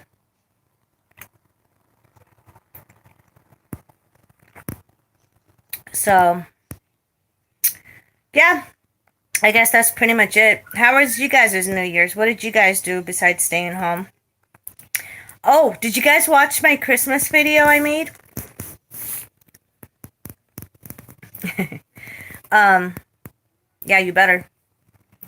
So, I decided to cheer not just myself up because, like, I love Christmas. It's one of my favorite times of the year. My kids definitely love Christmas. My son absolutely loves Christmas. He's a big Santa Claus fan, and he loves fireworks, and he loves New Year's. Like, I was gonna like go live exactly at midnight tonight, and I was a couple minutes late because we were outside watching the fireworks. My son loves. He's like, "Come on, mom! There's 5 minutes left. Get your butt up. Let's go." I'm like, "Okay, okay, let's go watch fireworks." So what I did is that video actually took almost 2 weeks to make, and I'll tell you why. Excuse me, and I'll tell you why. Everywhere I've gone the last couple of weeks. Cool. I'm definitely gonna check out those links. Thank you so much.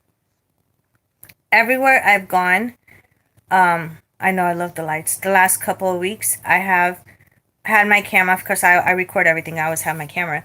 But if we would run into like a neighborhood with like really cool decorations of lights and stuff, I would stop and I would film it. And my idea was like filming it and bringing it home and having my kids watch it. You know what I'm saying? To cheer them up a little bit. And I like everything I do is for my kids. They come first, you know? And so, and then that gave me the idea. And I was like, you know what? If I'm going to have my kids watch it and my kids are going to enjoy it, why not have you guys enjoy it as well? You know? Because I know a lot of people are like quarantined. Oh, awesome. I'm glad you enjoyed it. You're very welcome.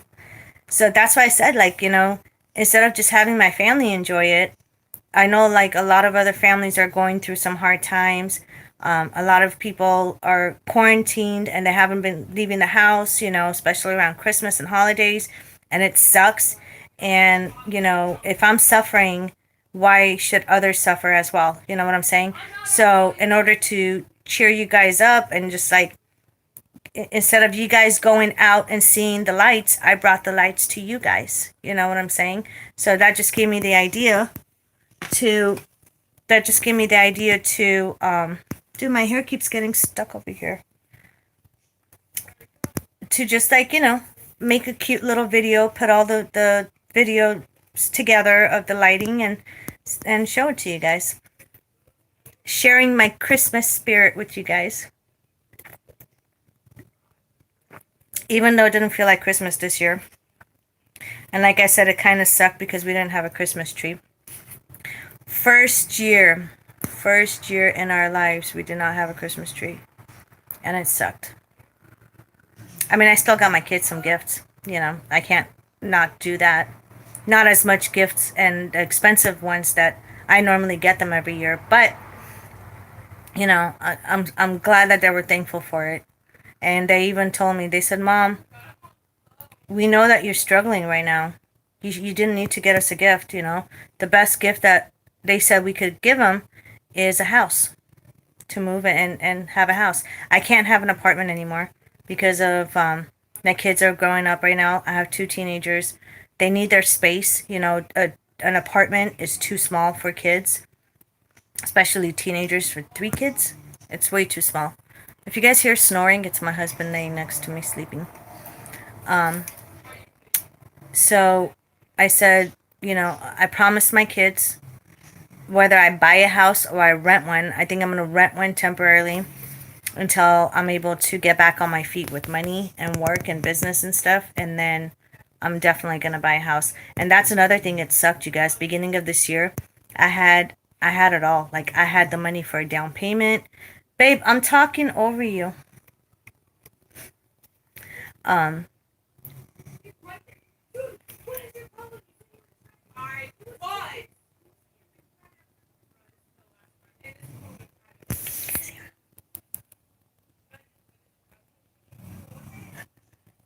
He's snoring. Babe, you're snoring.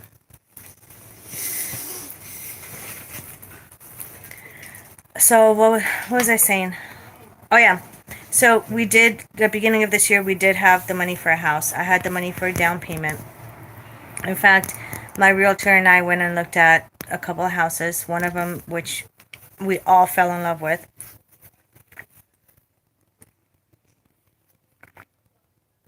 And we went to get started on the paperwork.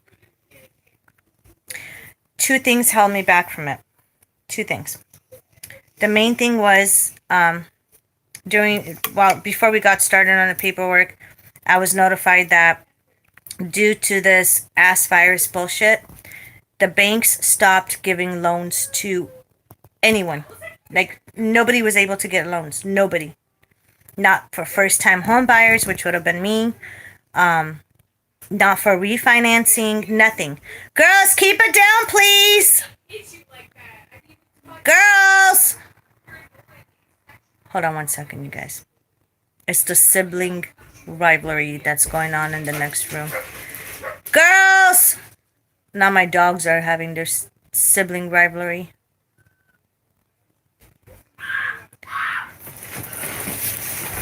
They're not listening. Uh-oh, I think someone got hurt.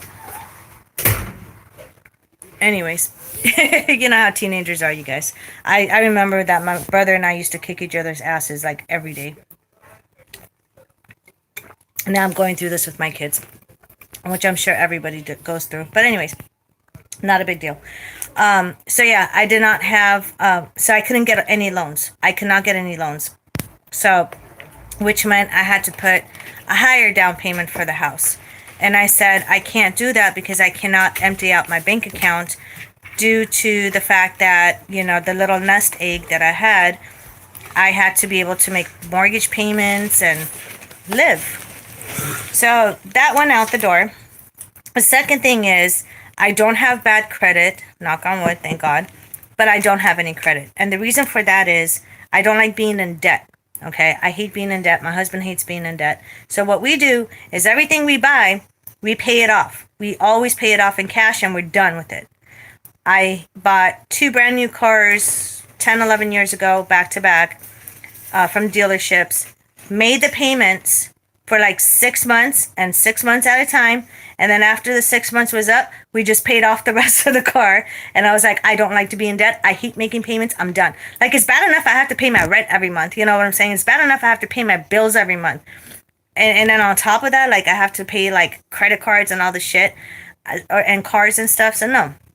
And that was my mistake. I didn't know. But you guys would think, tell me if I'm wrong, you would think that the banks would accept those that pay things off instead of being in debt and making payments every month, because possibly you could forget about a payment that you owe, you know what I'm saying? And then you can miss a month and then it will fuck up your credit, or you could do a late payment and it'll still fuck up your credit.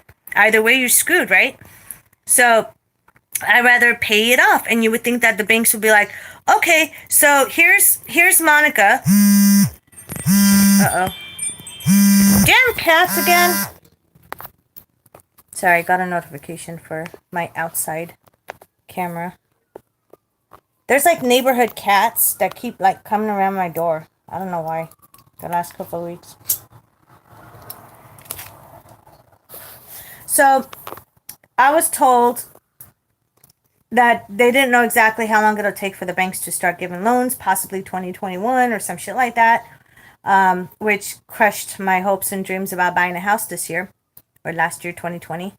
And then on top of that, my loan officer and realtor both told me to get a secured credit card, which is my own money that I have to use. So yeah, basically put down whatever the credit limit is, $200, $300, $400, whatever it is, out of my account towards that card. And then for about 2-3 months, I make a payment on it and it'll boost my credit up. And I was like, okay, well, that sounds like a good idea. I'm going to go ahead and do that. I did not have time to do that. I didn't get a chance to do that because my business started slowing down. A bunch of shit started happening. You know, like, just like you guys, just like everybody else in this world that's been going through this bullshit. Like, the lockdown, everything. It was just like one thing after another. And then that's another frustration on my end. I was like, I could have been in my own home right now. I didn't have to worry about eviction. I didn't have to worry about this. I wouldn't even fucking have this ovarian cancer scare or whatever this bullshit is. You know what I'm saying?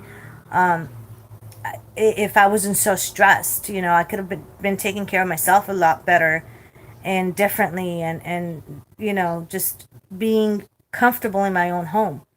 I'm not comfortable here. None of us are comfortable here. We're not comfortable. I don't know. The last second, are the sheriff's going to come knock on my door and try to lock me out of my house because of the eviction? I don't know what the judge is going to say. Excuse me. I don't know what the judge is going to say. Hopefully the judge is going to look at my landlord and say, you're fucking crazy. You're a fucking scammer. I'm actually going to call the health department before the court date and have the health department come down here so they can issue a citation, like fine my landlord for not fixing the essential things that need to be fixed in my home that are very important.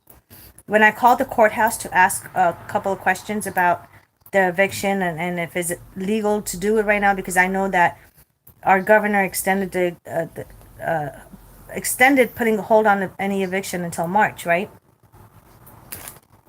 When I called the courthouse and I told them everything that happened, including the stuff that the landlord hasn't fixed all these 3.5 years we've been here, the lady at the courthouse, the clerk that I was asking questions, she was yelling at me over the phone.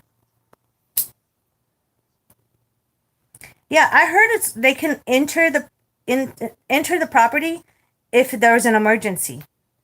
He's pissed off. See, like for example, when he opened the door, my next door neighbor's door, or attempted to open it, and my cameras caught it, he thought he could get away with it because my neighbor does not have cameras in his house or outside. But I have cameras in my house, inside my house and outside, right? So, well, like when you walk into the living room, there's just to throw it out there, 3 cameras in my living room. 3 cameras in my living room, not to mention everywhere else around the house. So he knows, and I've showed him my phone. He has to give exactly 24-hour notice if it's an emergency. He can't just say, oh, I want to come and inspect the house. What are you going to inspect? Do you have probable cause? No. Just like cops can't just come and barge into your house without a warrant. If they don't have a probable cause, they can't just barge in without a warrant. Hi, son. Hi. Love you. Love you. Happy New Year. Happy New Year's, my love. Those fireworks were way more aggressive. I think it's because the fireworks were way more aggressive because everyone's super excited that 2020 is finally over. It's 2020. Shut my bathroom door, son. So whoever you're talking on the phone to, Happy New Year. It's I'm live on Facebook, son. Oh, I'm in Facebook, YouTube. everyone who's You want to come say Happy New Year's? Yeah.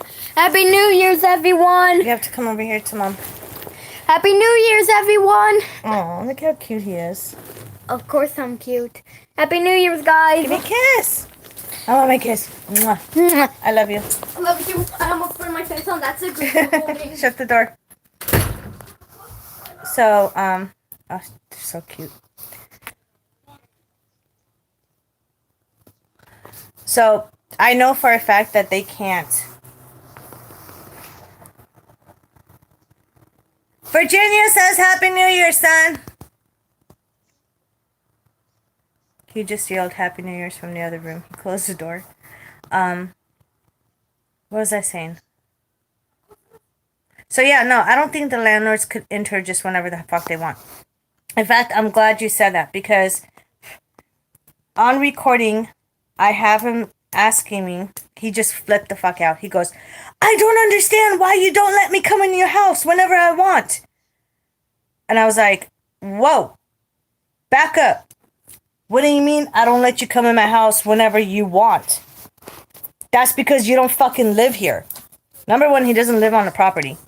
And number 2, I'm paying my rent, so technically it's my fucking house in the meantime, right? I'm paying for it.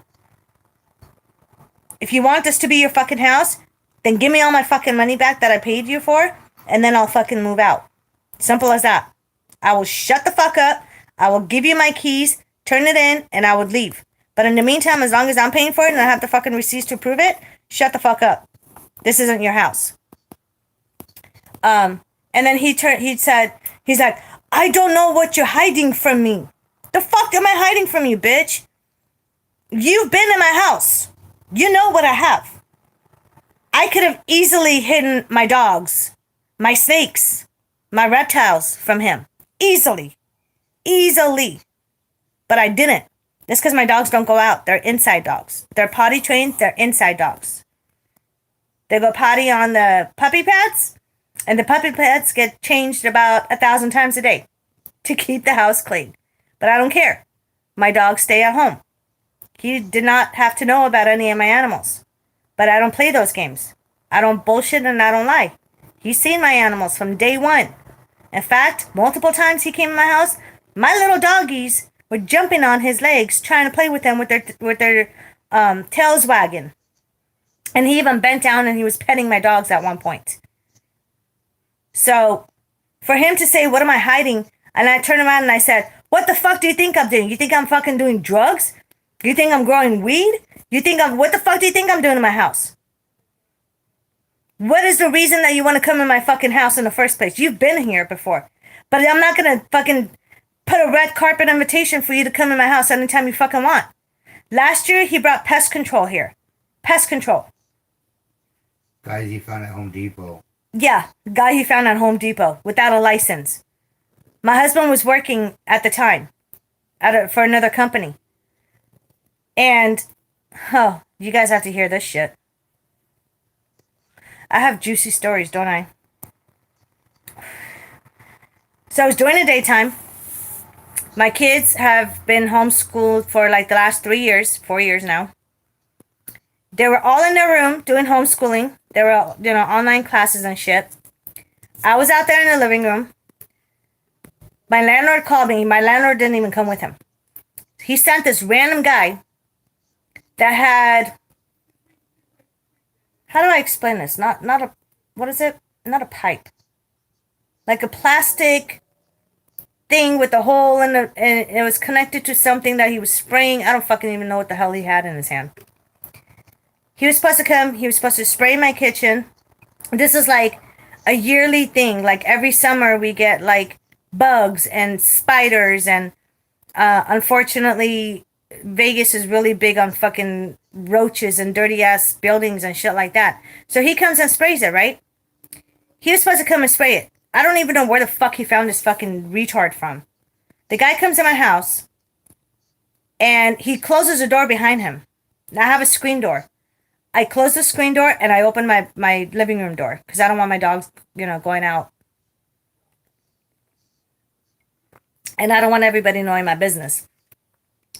So the guy comes, closes the door behind him, and I open it back up. And I have this like cute little bar on my kitchen counter that I made. And it's for like my clients. No, don't worry about it. It's not for me, you guys. I'm good. Okay. I'm good. It's for my clients. So when they come for a reading, like I understand like sometimes readings do get intense.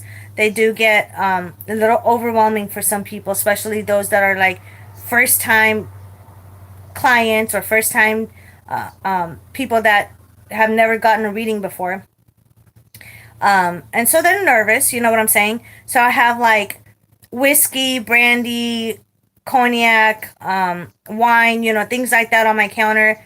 And I give them their choices of what they want. Like if they want to take a shot, I give them a shot, or I give them a glass of wine, something just to calm their nerves down during the reading. You know what I'm saying? Like being a good host on top of a psychic medium. He comes in, he looks at my bar, and he goes, oh, wow, what do you do for a living? Now, I'm speaking perfect English. This guy had broken English, okay? He was barely able to make out words. But if I talk like him, you guys won't understand me. He's like, oh, wow, what do you do for a living? And I was like, excuse me? That's none of your business. He didn't even attempt. He was like literally standing. Guys, he was literally standing in front of my door. Like he didn't even attempt to do any work. And then I turned around and I was wearing a spaghetti strap. Now this is summer, it's hot, right? I'm wearing a spaghetti strap like this. Of course, nothing short like this, but it was like a longer shirt. And my husband's name is tattooed on my back shoulder. He sees my husband's name tattooed and he goes, "Oh, I like your tattoo. What kind of tattoo is that? Oh, you have a name on your tattoo?" And I said, "Yeah, I have a name on the back of me. It's a tattoo with the name on it." He goes, "Oh, are you married or are you single?" I said, "I'm married and it's my husband's name on my back. What does that have to do with you coming over here and working?" So right away, I felt uncomfortable. Right in front of him, I called him, put my husband on speaker, fronted his ass off. Did not give a shit. He's lucky he didn't get pistol whipped by me when he was here. And I told my husband, "You better get your butt home now. Get your butt home now before I fucking kill this motherfucker in my house." I go, "He's harassing me. He's sexually harassing me and verbally harassing me." My husband got on his got off the phone and fucking he headed straight home. He left work and he headed straight home. I called the landlord, the scumlord, and I said, "I don't know who the fuck you brought in my house, but if you don't take him out, I'm gonna call the fucking cops and they're gonna take his body out of my house right now. I have kids in my house and I'm gonna do whatever the fuck it takes to protect my kids, but I highly doubt this motherfucker has a pest control license that's in here. Because instead of doing his job, he's standing here hitting on me and harassing me sexually." So, you think that motherfucker showed up? Nope. My scumlord didn't show up. He told me, "Okay, well, tell him he can leave." Excuse me? You're the one that had him come in my house. Now you want me to tell him he can leave? So I told him. I opened the screen door and I said, "Get the fuck out of my house right now. My husband's on his way home. You don't want to see my fucking husband. You don't want to run into him. Especially with what I told him that you're doing. You better get the fuck now if you value your fucking life." I was pissed. I was pissed. So he left. So my husband gets home. And, you know, of course, there's cameras everywhere. And I show him the footage and he sees it. And my husband calls the landlord and says, "You can have a pest control guy in my house, but make sure he has a license. Make sure that motherfucker doesn't come back in my house anymore. You have to bring somebody else. And on top of that, you better not bring anybody home that I'm not going to be home. You're going to bring somebody here when I get home from work, after work." Yeah, he was a fucking creep. My landlord is a bigger creep. Listen to what he said. The next day he calls me, the landlord. My husband's at work. The landlord calls me. He says, "I'm in front of your door right now." I open the door. He goes, "Oh, I brought a pest control guy with me, but don't worry about it. I'm here with you now." As if I'm going to trust my landlord, the motherfucker I barely know. The motherfucker that's kicking my family out right now for no reason at all. I'm going to trust him to come into my house with my 3 kids and my husband at work. It doesn't work that way. I was pissed. And then when he said, "Oh, don't worry, I'm here with you," I looked over his shoulder and it's the same motherfucker walking up to my door. After my husband called him the day before and said he better not come back anymore. I refused the services. I was like, And you know what he told me? Let me tell you what he told me. This is when he threatened me the first time. He said, "I can..."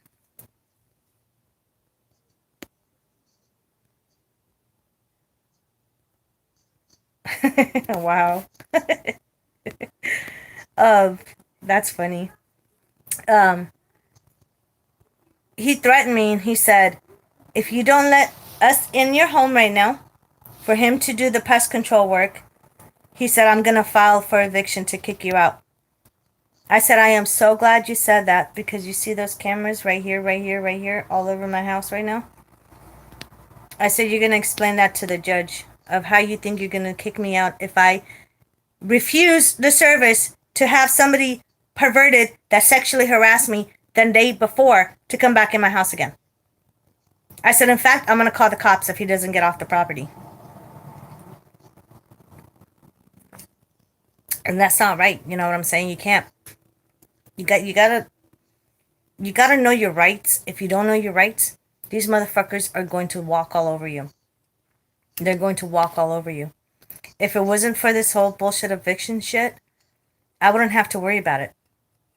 Another thing that makes me really, really stressed out and worried about it. Oh, perfect. Thank you so much. I'm definitely going to check out all those websites and links you're sending me. 100%. Thank you. My biggest fear and worry, besides getting kicked out on the streets, is coming up with that kind of money. The minimum I have to have at least $6,000-$7,000 minimum to move. And the reason for that is the rent.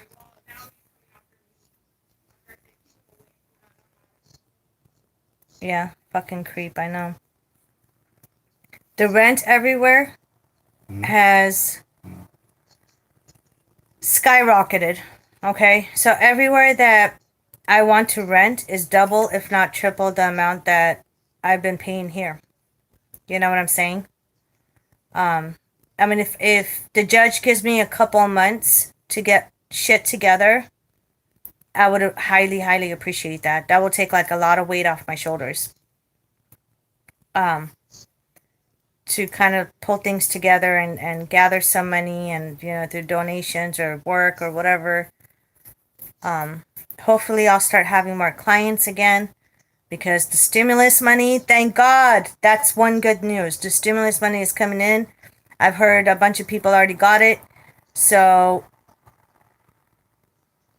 now they have that money to pay for my services, which will help me, as well as me paying back and helping them with my services and helping you guys with my services, you know, readings and spiritual work and all that stuff.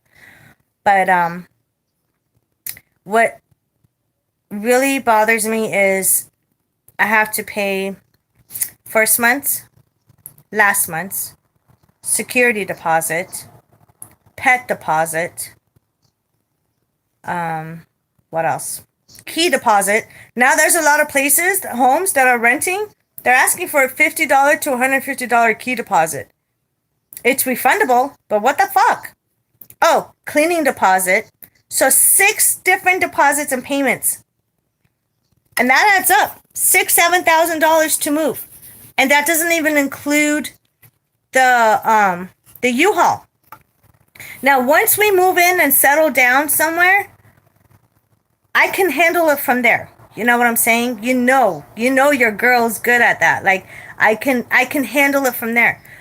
But right now, because of all the shit going on, I am so stressed out up to here. Not here, but up to here. I am so stressed out, and I had so much, like, bullshit, like, enough of so much bullshit, that I'm literally worried.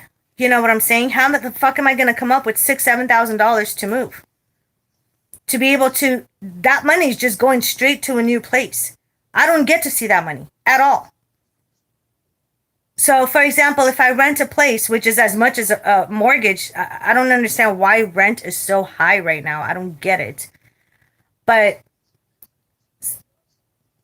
let's say minimum $1,400 for a 3-bedroom house. Even if it's an apartment, the minimum is like $1,300. So I'd rather get a house, right? $1,400 for the rent. You gotta pay when you move in. $1,400. Oh, thank you, love. Oh, I would love to give you a reading. I can't wait. $1,400 for security deposit. Sometimes they want the last month's rent on top of that. So $1,400. Count that. Okay? Pet deposit. Because I'm not getting rid of my dogs. He can kiss my ass. My dogs, our dogs are our pets. Our family. Not pets, family. Key deposit. I don't know why they're charging for a key deposit now. They said it's refundable. But whatever. Cleaning deposit on top of that. Minimum $250 cleaning deposit. Shit adds up. You see where I'm getting my $6,000-$7,000 from? I'm not just coming up with these amounts out of my butt. This is legit, actual fact, actual amount of what their landlords are charging right now. And then on top of that, let me tell you the scams that a lot of landlords are putting off now, especially renting a house. With application fees.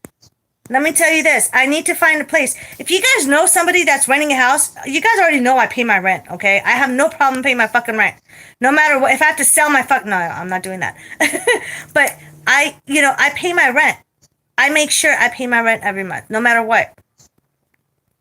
I'm a very reliable source when it comes to paying my rent because I'm not stupid. This is the whole reason why I pay my rent during this whole lockdown shit bullshit. When a lot of people couldn't afford to do it or didn't want to do it, and they took advantage of not doing it. Now they're going through the eviction process. Was for this reason to avoid getting evicted. Was avoid the eviction process because I did not want to go through this. That's why I paid my rent.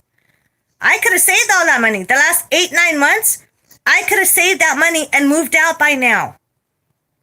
But I was the stupid one. I should have never done it. I should have. But at the same time, I'm not a criminal. I'm not a crook.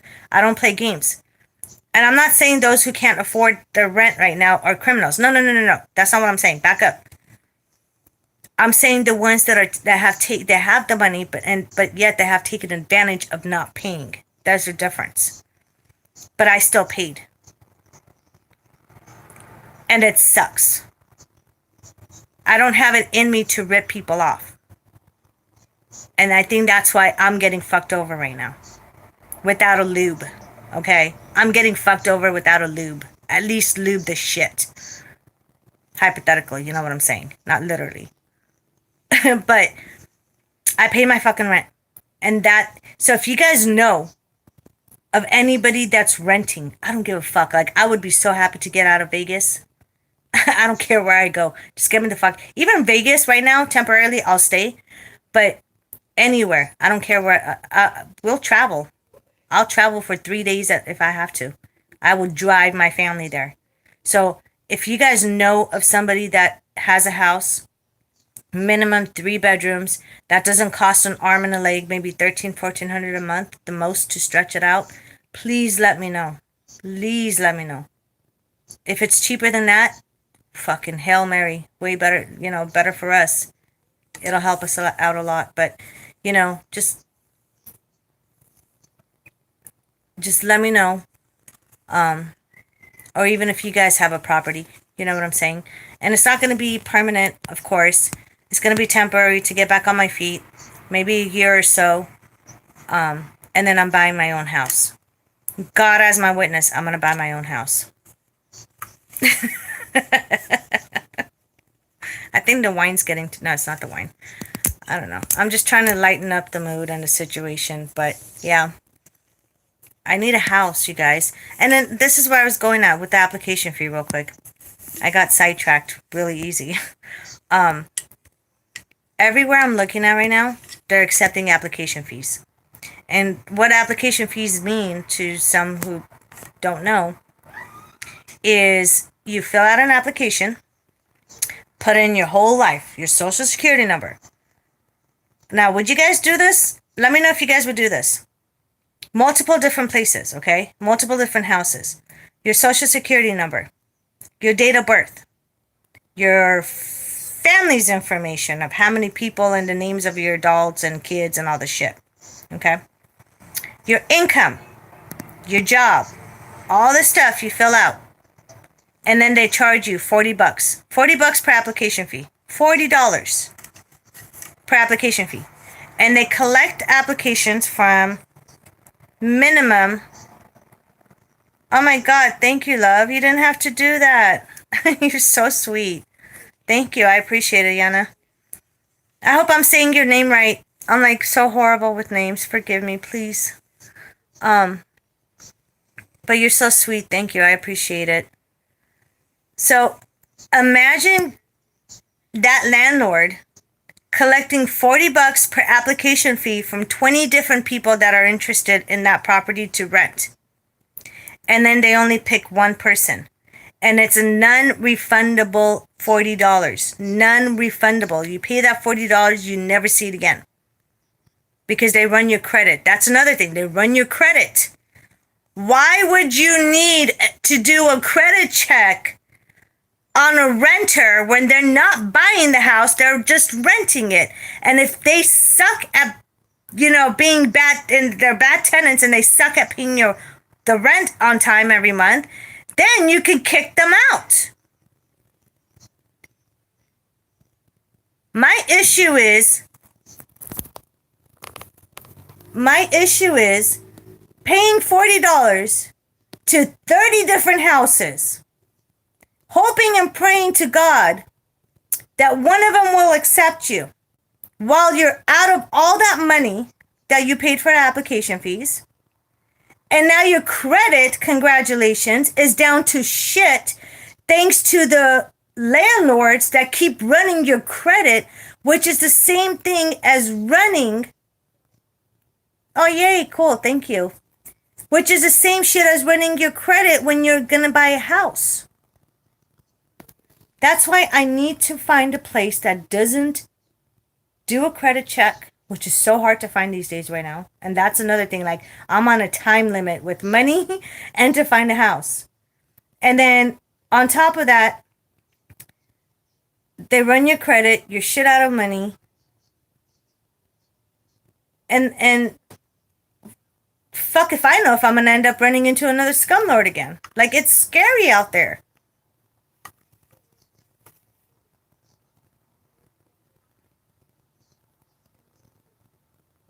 Yeah. I hear you. I hear you. And you know what? Some people might agree with me and some might not. But I grew up in a military family. My husband grew up in a military family. And with what we've both seen veterans go through and have gone through for many, many years being in the military, the fucked up shit, I think they deserve homes before anybody else. They deserve a break. Because they're out there fighting for us. And then they come back and they get treated like shit. And I don't like that. I'm gonna let you guys know on a little secret. I know it, like, money is super fucking tight, right? We went to 7-Eleven the other night. I don't have a lot of cash on me. I'm literally wiped out.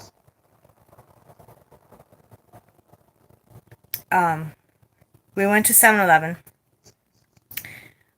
We seen the same guy standing over there. Yeah, I hate that. Discrimination for veterans and discrimination for, like, racism. You know what I'm saying? Just, like, against normal people like us. It's sickening.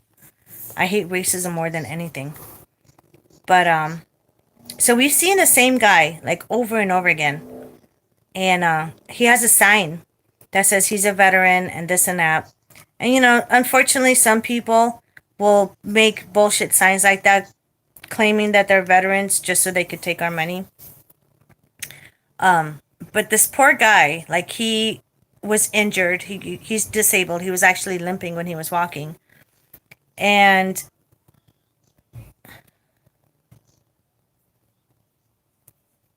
yeah, true. No, I believe that. I believe that. So this one guy was there, and we've seen him like multiple times at that same 7-Eleven. He doesn't really beg for money. Like, he'll sit there by the door, and then this is a difference between veterans and scummy fucking homeless people that just want to take advantage and go buy booze and drugs and all the shit with your money instead of actually buying food and trying to save to collect or something. You know what I'm saying? I noticed, like, every time we would go to that 7-Eleven, this guy would get up from where he's sitting at, walk to the door, limping, okay, with the same leg. He doesn't even switch legs. Like, you can't fake that shit. If you're faking it, you'll forget. You know how liars are. You're just going to put lies on top of lies on top of lies until you forget what lies you said, right? And then you get busted. This poor guy, the same leg, limping every time we go there, multiple different times. He'll walk over to the door and open the door for you. He would open the door for us. And then when we come out and walk by him, he'd be like, "Excuse me, miss. Excuse me, sir. Do you have anything that you can help me out with?" You know? And it's so hard to trust people these days. You know what I'm saying? So I was like, the other day I was there and I was like, putting myself in his shoes, and I'm like, fuck, like, I don't want to end up like him. Like, that's one of my biggest fears, and I have kids, you know what I'm saying? So we walk out of the store. He asks us for money again. We walk up to him, and my husband says, "Do you have your cards, your ID? I want to see your ID, your military ID." And we know certain questions to ask a veteran because, like I said, we both grew up in military families. My dad is a veteran. His dad, my husband's dad, is a veteran. So this guy pulls out 3 different kinds of IDs. 3. And if you're a veteran, you'll know what those 3 IDs are. I'm not going to say it, but you know what those 3 IDs are. This guy pulls them all out and shows it to us. Clear as day, it's him. He's 100% telling the truth. I know I don't have that much money. I know I don't have that much money. But something told me in my heart to help this guy. Because I'm not an evil bitch. I mean, some people I might be an evil bitch to people that are assholes to me, I literally took out a $10 bill and I gave it to him. And that was the money that I needed for gas. I gave him a $10 bill. He was so thankful, shaking our hands. He kept tapping on my husband's shoulder like he looked like he was ready to fucking cry. And I told him, I said, "You know what?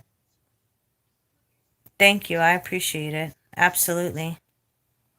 I know the feeling. I've seen it. I've seen what my family went through when they came back. It's hard."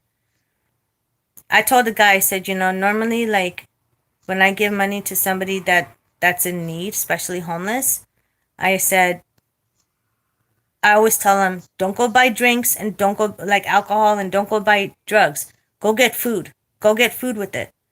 But with this guy, I looked at him and I said, go get yourself a beer and a hot dog from 7-Eleven. I swear to God. The first thing that came to my mind, I was like, this guy deserves a drink and this guy deserves to eat. I said, this could cover beer. Go get a can of beer, the big ones, and go get yourself a hot dog. And the look on his face was like, like, I can't believe you told me to go get alcohol. I don't care. Dude, you fucking deserve it. Go. You know what I'm saying? So for us to get treated this way, I try, babe. I try. Like, I try so hard to do good. And it sucks because then people say, it's true, Good things, bad things always happen to good people. Evil people always get away with shit.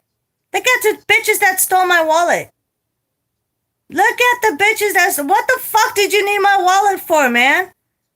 You look like, I don't even believe, like, the wheelchair the bitch was in, I'm sure welfare paid for it.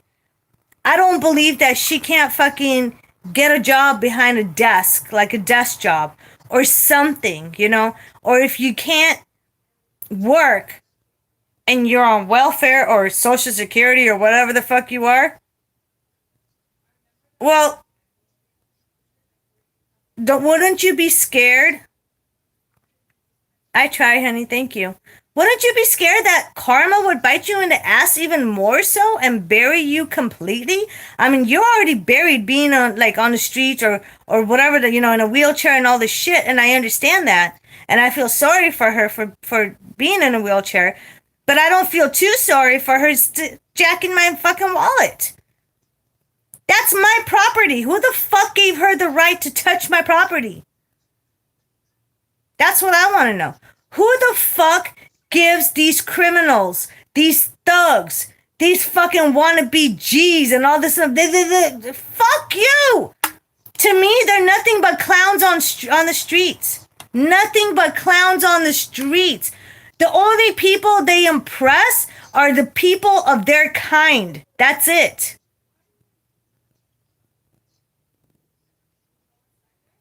I don't know.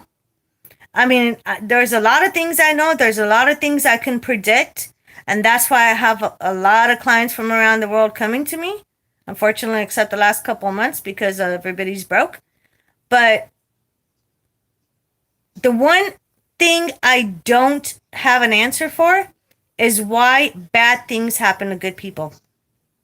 Maybe because I'm not God and I don't play God, but I don't understand. Like, why this shit have to happen to good people? It's not fair.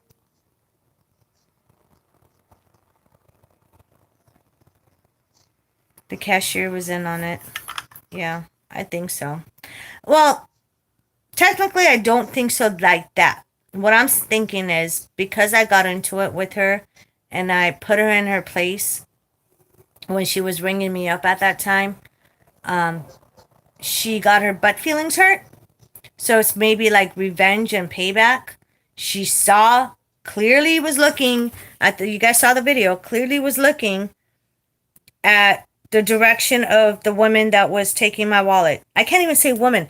I can't even say lady. I can't say woman because a normal woman, especially a lady, would never do that.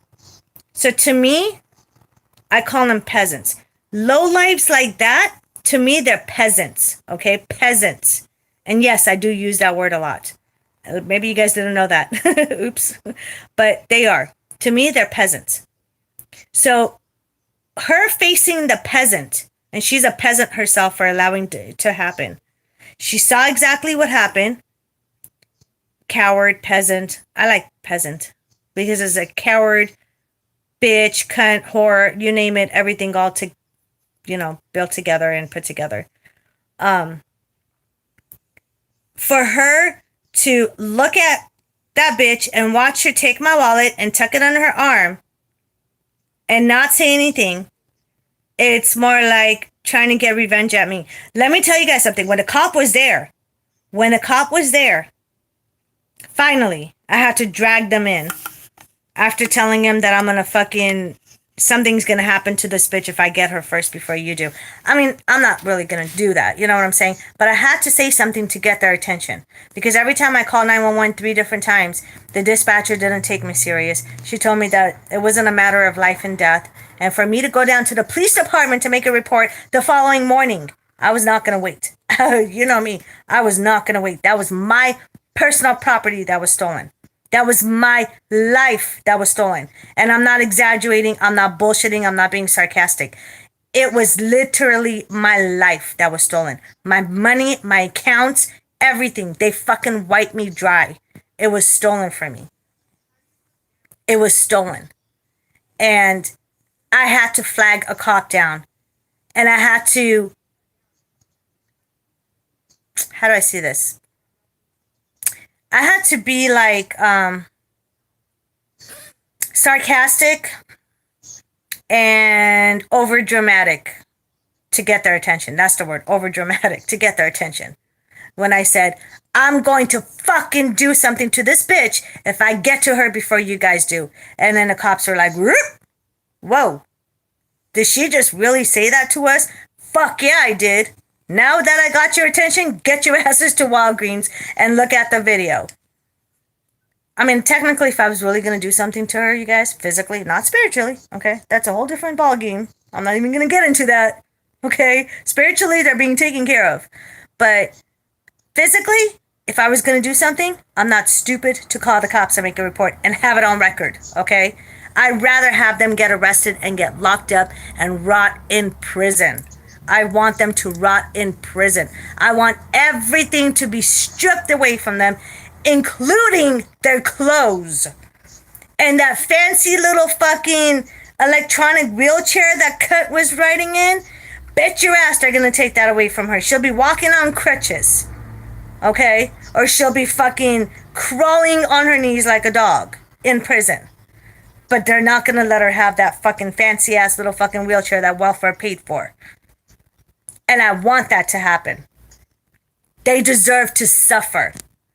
They deserve to eat dog shit that they feed in prisons to prisoners. Dog shit. And see how it feels when they take money and food away from my kids. That's what they fucking deserve. Amen, right?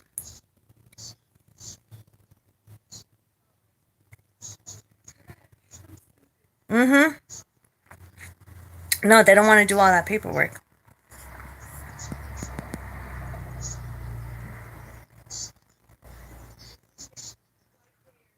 Send me a message on that, Yana.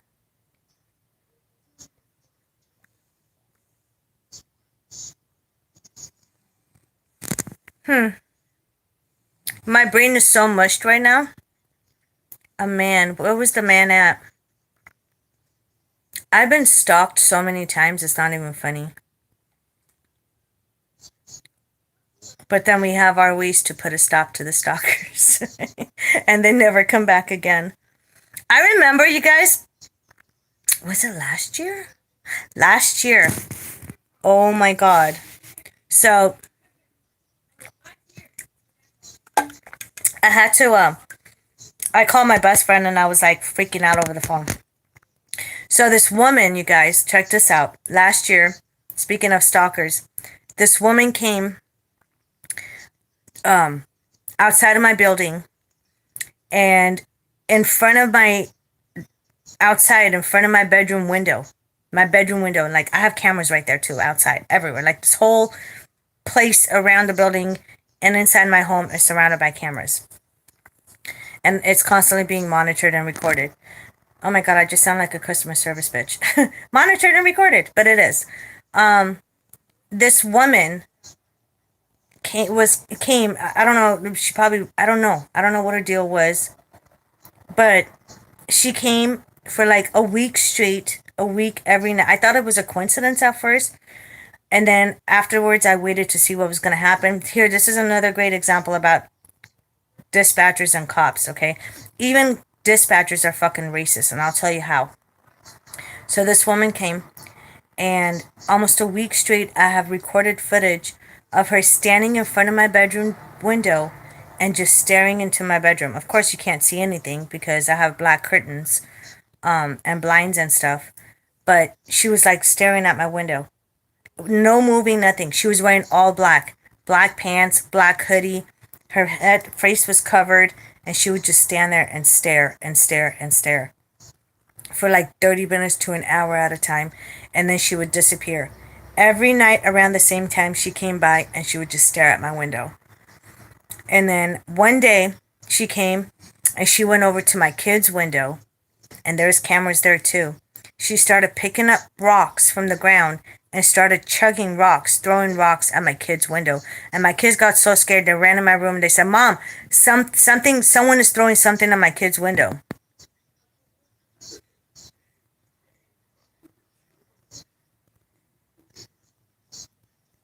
Yeah, message me, please. So my kid said, "Mom, somebody's throwing something at our window. I think it's rocks. They're throwing rocks at our window." I take my fucking gun because that was the last straw. Like, you've been at my window many times. I let it go. You know what I'm saying? I let it go. But when you fucking mess with my family and you cross that line with my kids, I will bury you with my own two fucking hands and I will publicly let it be known. You do not fuck with my kids. I will kill you. Publicly, I don't care if it's a gun. I don't care if I strangle you until you take your last breath. I don't care if you get stabbed, and I don't care if I run you over. It doesn't fucking matter, or I burn you to the ground. I don't give a fuck, and that's what every parent's thoughts are, and even these fucking cops that act like holy shit when they come to us. "Oh, you can't do this to people. You can't do that." You know what, motherfuckers? You would have done so much worse when they fuck with your kids. So shut the fuck up. Just because you have a stupid plastic badge on doesn't mean shit to us. So what I did is I grabbed my 9mm and I fucking ran outside. I ran outside. You should have seen how fast this bitch took off. That was the last time we've ever seen her. When she saw my 9mm, I didn't even point at her. I had it in my hand. I was actually holding it down. I never, I learned one thing, especially coming from a military family. You never point your gun at somebody unless you're going to shoot them. And you never take your gun out of your holster unless you're going to use it. And that's something that you need to respect when you have guns. And that's something that I've been taught all these years. So I never pointed at her. We have cameras, of course, you can see. I had it down, like holding it down with one hand, and I'm taking off running, and I have the cops, 911, with my other hand on my phone. And I'm yelling the fuck out of this bitch. I didn't even, like, I chased her all the way up to the end of my driveway. She took off running. That was it. I let her go. I let her go. I already had her on camera. The cops can catch her, right? So I call 911. This black woman answers the phone, this dispatcher. Again, I'm telling you, this is the reason why I'm saying it, because I fucking hate racist motherfuckers. I hate racist motherfuckers. And this bitch answered the phone. She was all up, she was all forward, right? She goes, yeah, we're going to send officers right now. This now, what is your apartment unit number? I said, you don't need my unit number. I said, I already told you my building number. I told you my street address, and I told you what I'm wearing. I told you that I am outside waiting in front of my driveway. You know, there's no need for cops to come in my house. And the reason for that is they don't need to come in my house because they could take a report from me when I'm downstairs. I have my phone. I could show them the footage with my phone. My kids are at home, and my kids do not need to see cops coming to my house and causing drama and scaring the fuck out of them. It's bad enough that they were already scared that this bitch was throwing rocks at their window. You know what I'm saying? You guys understand? You see where I'm going at? So, the minute I said, you don't need my unit number, I will give all that information. For God's sakes, all you have to do is send a cop. I have my license. I can give them my ID, my license that they need. You know what I'm saying? It shows exactly where I live. The minute she asked me, she goes, white, black, Hispanic? I said black. She was a black woman. Honest to God, Jesus is my fucking witness and Satan as my witness. You know what she told me?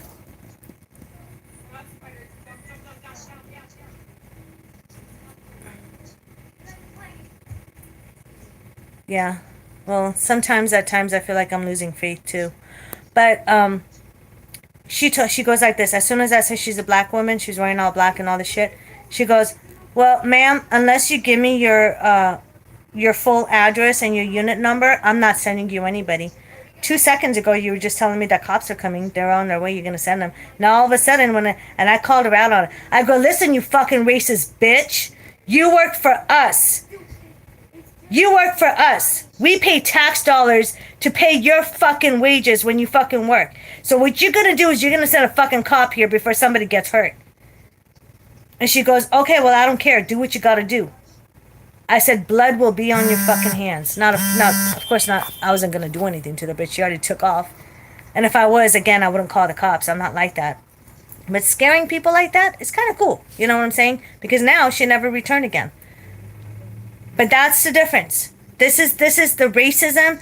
This is the hatred. This is the discrimination. And this is the laziness in the police departments. I don't know how it is in California, Nebraska, Florida. I don't know how it is in other states with the police department. Please let me know. Let me know how the cops are and the police department is in you guys' state. But I know 100% for sure Vegas does not give a shit.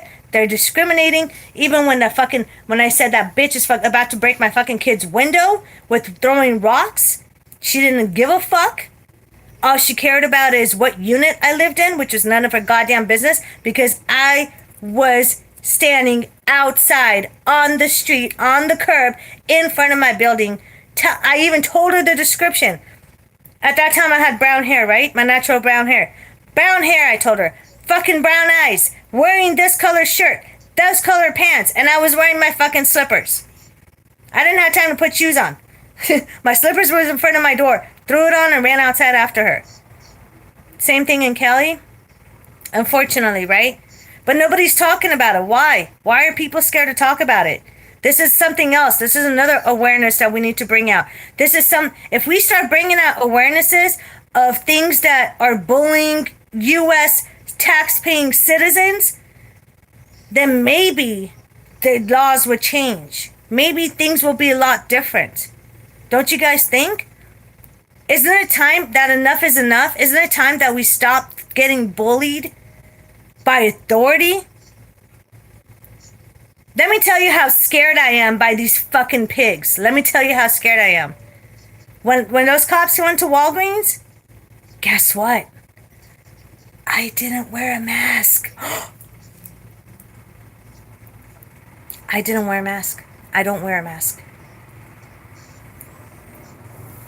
And if you watch the live video, when the cop was like, the woman was more worried when he went to take a report, and that manager, the one that saw what happened and didn't stop it, the one that I almost attacked in front of a cop because I literally almost launched at her and he had to jump in between us.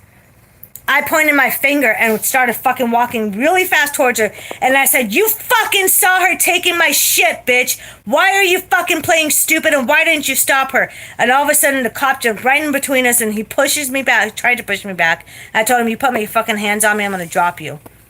He had a camera right there and my husband had a camera in his hand. I said, you fucking put your hands on me, I'm going to drop you. You don't put your hands on me. Exactly. You can't change and no one speaks up because people are scared. But guess what? Let me tell you guys a little secret. If you guys throw the law back into the faces of law enforcement, back into the faces of these managers that are trying to mandate masks and violate our constitutional rights, they shut the fuck up real quick. Just like that fucking bitch at Walgreens did, that manager. Just like the fucking cop did. Instead of that bitch making a report or telling the cop exactly what she saw with her own fucking two blind eyes, she was more worried and told him about, oh yeah, well she came in here without a mask. And then when I asked her where her mask is to put it on, she argued with me. Damn fucking right. And I'm gonna keep fucking arguing. I don't need to wear a fucking mask. You could suck a dick. Shove it up your ass. Play with the dildo. Do what the fuck you want. Jump up and down backwards and do jumping jacks. I don't give a fuck. Do the splits until your fucking insides rip in pieces. I don't care. I am not wearing a mask and you can kiss my ass. Now all of a sudden I know people are going to be like, oh, well she's a this supporter and that. No, I'm not any supporter. I am a Monica supporter and a real human supporter. I support because we are not animals. It's not the masks, you guys. If you noticed, those who said they got affected by the virus, supposedly, and they're making, the hospitals and doctors are making extra money. You know, you get shot with a gunshot wound and you fucking die in the hospital, they're going to label you as an ass virus victim. I'm not even going to say the word. I hate that word. I'm not going to say that. That's why I say ass virus, because that's what it is. So I'm not on any site supporting any sites. I am supporting human rights. I am supporting our constitutional rights. I am supporting our fucking freedom. That's all it is. That's all. I hate politics. I'm going to shut the fuck up about politics shit. But when this bitch told the cop and then this is what the cop said. Instead of concentrating on what my situation is, I'm the victim. Concentrating on what my situation is, motherfucker turns around and says, oh, the cashier mentioned that you weren't wearing a mask. Bitch, you're gonna cry about me not wearing a mask? I'm gonna put your ass in your place now.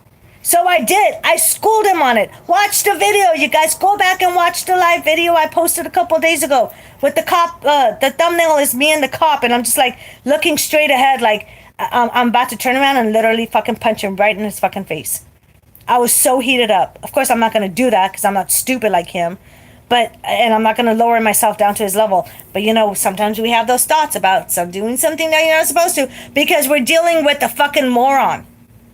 That cop was more of a dumbass libtard than she was. Both of them, two peas in a pod. Like, shut the fuck up. Who gives a shit about a mask? Do I look ridiculous without a mask, or do you look ridiculous with a mask? Who's the one that looks stupid now? Me or you? Yeah, watch it when I'm done. You're going to see. Watch it when I'm done. You know what I'm saying? Who looks ridiculous? Me going with this. I'm not an ugly person, right? I'm pretty attractive. Everybody says that, right? Right? I walk in the store. A lot of heads turn all the time. I'm not complimenting myself. I'm speaking the truth for a minute. Let's hypothetically just say I go in the store. Everybody looks at me, whatever. And then me, on my perspective, with my own view, I'm looking at everybody else that's wearing a muzzle. It's not a mask. It's a muzzle. It's a muzzle. You know why? Because it's election time. That's why. It's election time. So I'm looking around and everybody's wearing a mask. And, you know, okay, so number one, You're breathing your own disgusting breath back into your system, which lowers your immune system. It makes you sick. I wore a mask maybe 3 times, and this is the beginning, like January, February, whenever the fuck it started. 3 times. I came home, I couldn't breathe. I felt like a heavy rock was on my chest. And I took it off and I said, I'm never wearing this shit again. I feel a lot more healthier, especially in my chest, than when I see all those other people. Not only that, every motherfucker that got sick, supposedly labeling this ass virus they caught, supposedly, are the ones that are actually wearing masks. So you tell me how effective that motherfucker is. Tell me how effective that mask is. I'm waiting. I'll wait. I have all night. I'm waiting. Tell me. Can somebody tell me? I want one libtard to come on my fucking page so I could shred them into pieces because I'm in the mood to so right now. Shred them into pieces. One libtard to come on my fucking page right now, on my channel, on this video, live, so everybody could see, and let me know. Let me know how, exactly, muzzle. It is a muzzle. We look like dogs when we wear them, right? So worse than dogs. At least dogs look cute in it. Let me know what one thing about good that's wearing a mask. Just let me know one good thing about wearing a mask, and I'll shut up. Honest to God, I'll shut up. Let me know one good thing.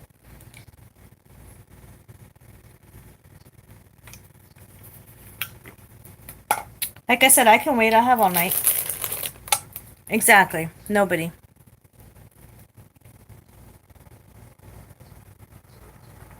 You wear it because you have asthma?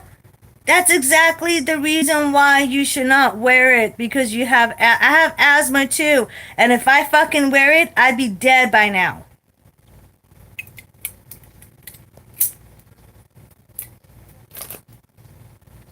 Let me tell you guys something. I'm going to tell you guys something. If this shit wasn't about politics, if this shit wasn't about money, making extra money, the hospital, the doctors, the essential workers, well, thank you for everyone's service, but I can't really thank them because they lie too much to the patients. And I'll tell you why. I'll tell you how, and I'll tell you why. I'm going to give you guys my experience on my hospital visit that I was in a couple of days ago. So, if this shit was as deadly and dangerous for everybody, number one, why would the stories change? Why would the stories change? That's what I want to know. Why would the stories change? I'm not going to name any names, but do you guys remember the so-called Dr. Fake Ass? Yeah. Yeah, he was on our president's side, and then he traded on the president and went on the other side, and then he changed the story around so many times on this fucking bullshit ass virus shit, right? Yeah, exactly. It's to keep people, yeah. It's a muzzle. It's a muzzle. It's not a mask. So first it's only attacking the elderly. Then it's attacking from ages 30 to 60. Remember that, you guys? Then it was attacking teenagers. Then the story changed again for the 4th time. And it was attacking young kids. Young kids that have a very high immune system, higher than mine and yours put together. And now supposedly, it's attacking everybody miraculously. Now supposedly, there's a new strain. Why do you think they say there's a new strain? Because more and more people have been waking up. The sheep have been waking up and have been attacking back. So the only other option the CDC and the left motherfuckers have is now there's a new strain. It's more deadlier than ever. Oh my goodness. Right around time with Thanksgiving, voting time, Christmas. And everybody being sheep is allowing this to happen. Do you guys know that if minimum 60 to 65% of the population that refuse to wear a mask, if that happens, who do you think is going to win? Us or them? Minimum 60 to 65%. If we all take the masks off and burn it and say, fuck you. and we don't go to the stores that mandate it, and they start losing money and filing for bankruptcy, who do you think's gonna win, us or them? Obviously us, right? But unfortunately, there's too many sheep in this world that need to wake up. Now, going back to the hospital. This is how I know when the hospital works.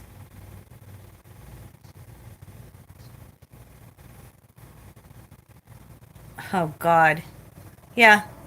They're so desperate. They're gonna say this ass virus, the SARS, what is it? I can't even think. How many other viruses have we had in this world? And if you guys calculate the dates that these viruses supposedly happen, every 4 years during an election to deter people. Every 4 years to deter people during the elections. Think about that. So going back to the hospital, I was at the hospital a couple of days ago, right? The night that my wallet got stolen. Yep. And if the sheep don't wake up, unfortunately, that's what's going to happen. But then you know what? I'm going to move out of this country. I can't live in a country like that. I'm not going to allow somebody, they're not God. They're not going to tell me what to do and how to control my life and live my life. I'm sorry. But let me go back to the day that I was in the hospital a couple of days ago. The night that my wallet got stolen. A couple hours before that. I was there. They call me in the back. First they call you in the back and they, take your vitals.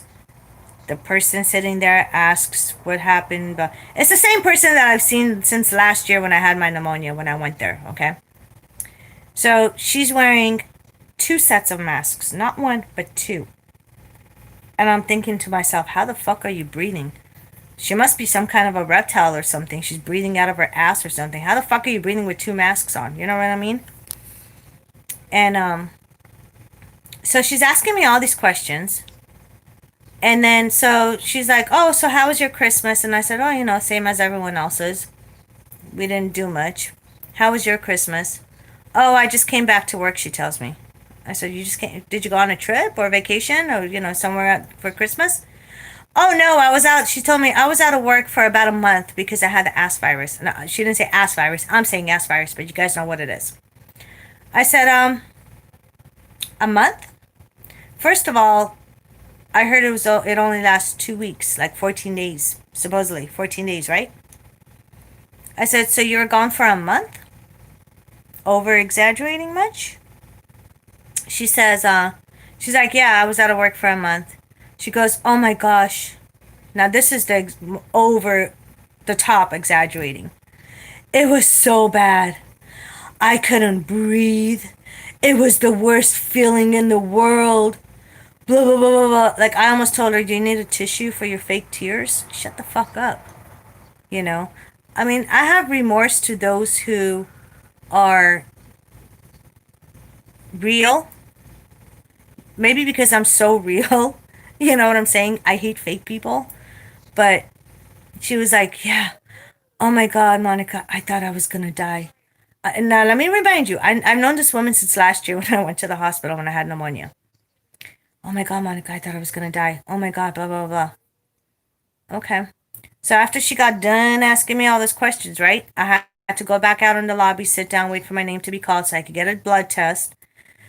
And right before all that shit ended, she turns around and she goes, have you been tested for this virus? I said, no. Oh, well, you should.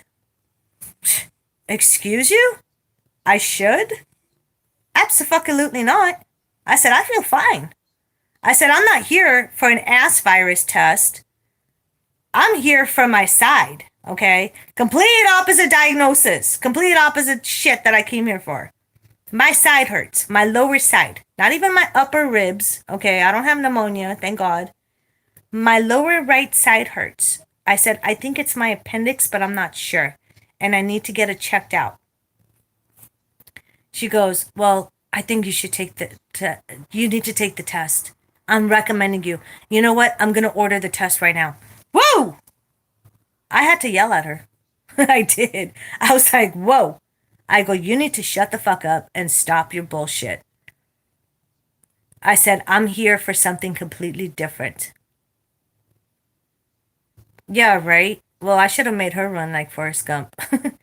I was there just to get my side checked to make sure that I wasn't dying or something, or my appendix wasn't gonna burst or anything. You know what I'm saying? Try to be safe. So she's like, have you been exposed to those who had the virus? I looked at her and I said, guess what? That's none of your fucking business. I said, and if you keep pushing it, we both can see who the sick one is. You're the one that needs to stay your ass home. You're the one that told me you were sick and you supposedly caught the virus for a month and you were out of work. You don't put that shit on me. I said, I don't believe in this bullshit in the first place. And number two, you keep pushing the shit on me, I'm gonna make sure they test your fucking ass and send you home. And she shut up real quick. Real quick. So I went about my merry way. I went and got, blood test and urine test. And she got her butt feelings hurt. And, when people get their butt feelings hurt, they start throwing a shit fit like a 2-year-old. Even 2-year-olds are more mature than they are.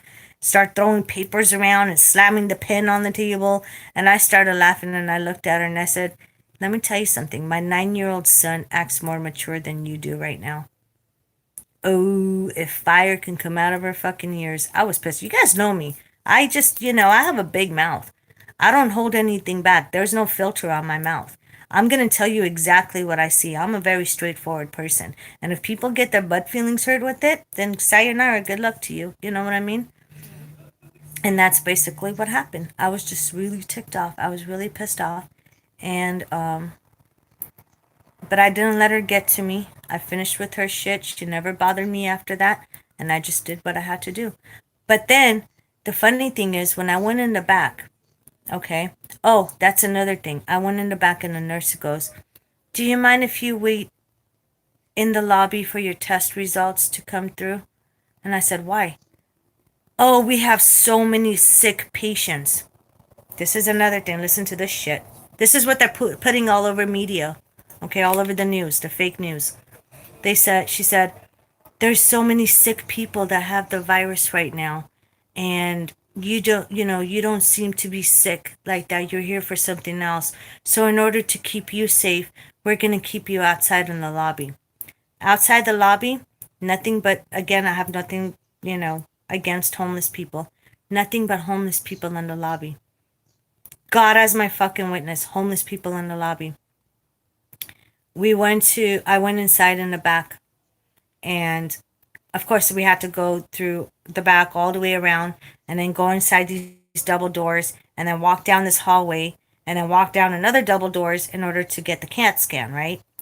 So as I'm walking through the back and I'm looking at every single room, or I should say patient behind a curtain in the ER in the back, every single motherfucker that was there did not have the ass virus.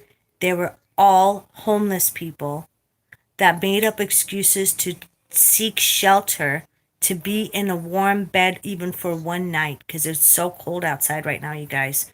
And every year around this time, if you live in Vegas, go visit the hospitals, go in the back, nothing but homeless people. Every year, not just this time of day, every year. Not just this year, every year. Nothing but homeless people in the back. Not one person had the ass virus. Not one person was sitting up on a ventilator, coughing their guts out, screaming that they're dying. Nothing. It was peaceful. It was quiet in the back. All the rooms were filled behind the curtains. And of course, the curtains were like half open. You could see them when you walk by. All these homeless people were snuggled up in their beds, the hospital beds in the back. Nice fluffy pillow under their heads. A warm blanket over them. And they were crashed the fuck out snoring. Sleeping. Yep, they're very smart. Survival mode, exactly. But what does the news say? What is the hospital that gets paid extra dough for the ass virus say? All these patients are here because they're sick. They have the virus. I could see they're so sick that they're in their 30th dream by the time I walked in the back and came out again. They're so sick. They can't breathe. Oh my God. They can't breathe so bad that they're sleeping peacefully in the hospital beds. Yeah, it is. And when somebody speaks the truth, we're the evil ones. It's because of these libtards that we're fucking broke. It's because of these libtards that we're going through hardship right now. It's because of the sheep that are falling for this bullshit. It's because of the corrupted system that's being allowed to. And there's so many people that are scared to stand up for their rights. You know, our constitutional rights and our amendments are like muscles. If we don't use them and work with it, we're going to lose them. Oh, yeah. I know somebody that went to get tested, and I was very, very upset with that. I was very upset because I told that person not to get tested. First time got tested negative, second time got tested positive, third time got tested positive, and each time $2,000 was taken out from their insurance company. Not going to say who it is because it's no one's fucking business. I know someone else, perfectly healthy, healthier than me. Okay, I have some health issues, including diabetes and everything else, right? Healthier than me. Didn't have any problems. Just went to the hospital to get tested just to make sure. They didn't have symptoms, they weren't sick, nothing. Just to make sure. Yes, $2,000 each time from insurance. I mean, if you're cash paying, it's like $700-800 cash, but insurance, they take advantage and they charge them double, if not triple. That's how they get paid. That's how desperate they are to lie to people and get paid. Fuck, if that's the case, I'll just bump up all my prices for my work too, right? But I don't do that because I don't like to rip anyone off. But anyways, so this particular person, living in a whole different state from me, goes to get tested. Okay? Healthier than me. Probably healthier than like 30 people put together. Even works out. Doesn't drink, doesn't smoke, nothing. Fucking healthy. Goes and gets tested.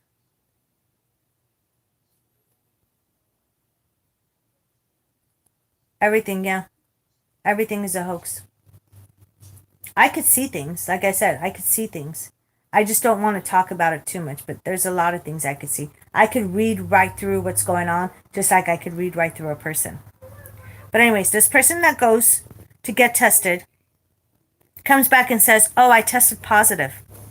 Whoa! You tested positive? Fuck, if that's the case, I should go get tested and expect the doctors to say you have 24 hours to live. And I don't wear a mask. Woohoo! And I smoke. And occasionally drink my wine. Once in a while. Occasions. You know what I'm saying? I should have fucking gotten tested, right? But if I go tested, what are they going to say? They're going to put the fear in you. You know how you control people? The best way to control people is to put the fear in them. The fear. It's not the fear of God, it's the fear of the devil. They're going to put the fear in you. Oh, you should quarantine yourself for 14 days. I'm sorry, but you know, I believe the flu kills people a lot more every year. Pneumonia kills people a lot more every year. And we don't have to wear a mask for that and stay at home, right? Yeah, everything is unfolding. And you know, well, if you guys think about it, put it this way, why do you think we're on another lockdown? Why do you think they put us on a second lockdown this year? 2 lockdowns in 1 year. Think about it. Think about it. 2 lockdowns in 1 year. Months at a time. Why do you think that is? Because the truth is starting to unfold. And now they're talking about having lockdowns all the way through 2022, having the mask mandate all the way to 2022, extending another year. Are we gonna stand for that? Or is there gonna be a time where we stop and say enough is enough? Are we gonna stand up? That's up to you guys. I'm not here to start a riot or anything. In fact, I fucking hate rioters. You know what I mean? I don't believe in that kind of violence. But we need to stand up.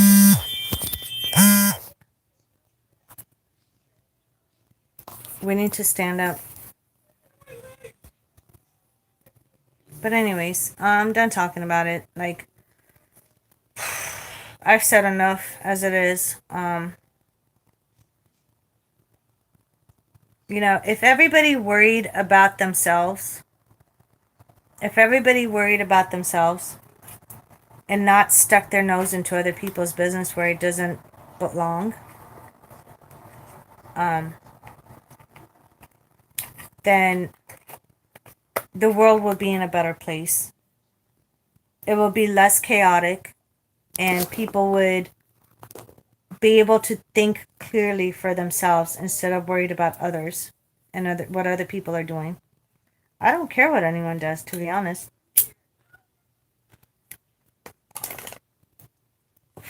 Just like in Thanksgiving when the libtards were pushing people to say, if you see your neighbor having a party with more than 10 people in the house, or was it 10? Or was it 7? 10? 5? I think it was more than 5 people. I don't know, whatever I know it was less than 10, whatever the limit was. If you see anybody less than X amount of people in the house having a party, hi Lucy, I'm trying to do okay. I'm still not 100% better, but I'm getting there. I'm trying to stay strong, honey. Thank you. You know, they would say, you need to call cops right away. You need to call the cops if your next door neighbor is having a party at Thanksgiving. You know what my reaction and answer was? I don't give a fuck what my neighbors do. Yeah, it is. It's making people turn on each other. I said, I don't give a fuck. My neighbors, there was a whole bunch of people on my street that were fucking blasting their music and having barbecues outside and partying. Fuck. More power to them. More power to them. I'm not about separating families and friends. I'm about bringing families and friends together. It is. Absolutely.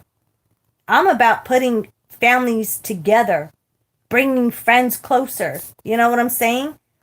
So if you're having a fucking party at this so-called scamdemic shit, fuck, do it. You know? I'm not calling the cops. I'm not a rat. I don't give a shit what you do. That's your life. I'm not one of those people to stick my business into yours. Unless you bother me, I don't bother you.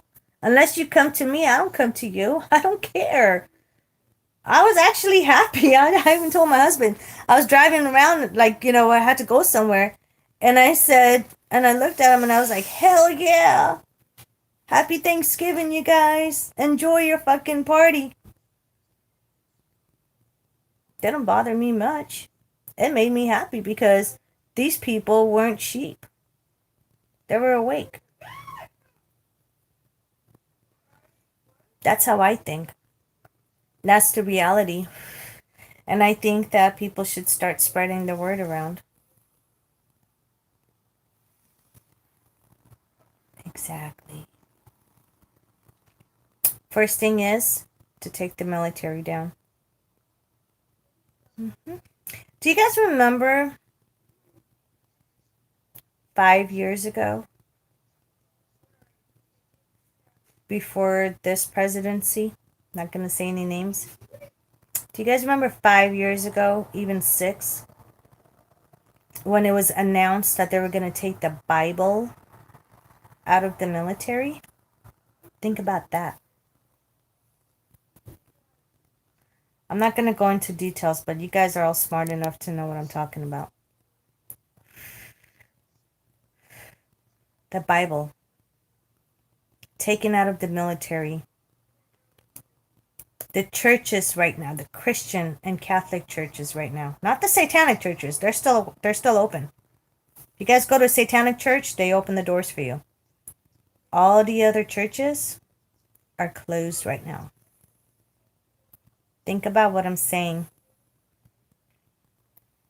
Maybe you guys could spread the word around too. Not just me doing it, but it helps when more and more people start spreading awareness to help wake up the sheep, because not only are you helping yourself, but you're also helping other innocent people that are blinded by this, to help clear up their cobwebs in their brains and to open their eyes more on what's really going on. Okay? I don't even know how the fuck we got into this topic.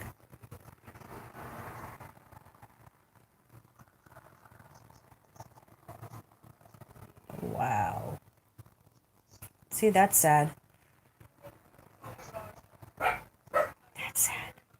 But you know, not one person cannot do this. One person cannot make this happen. We need more people to stand up.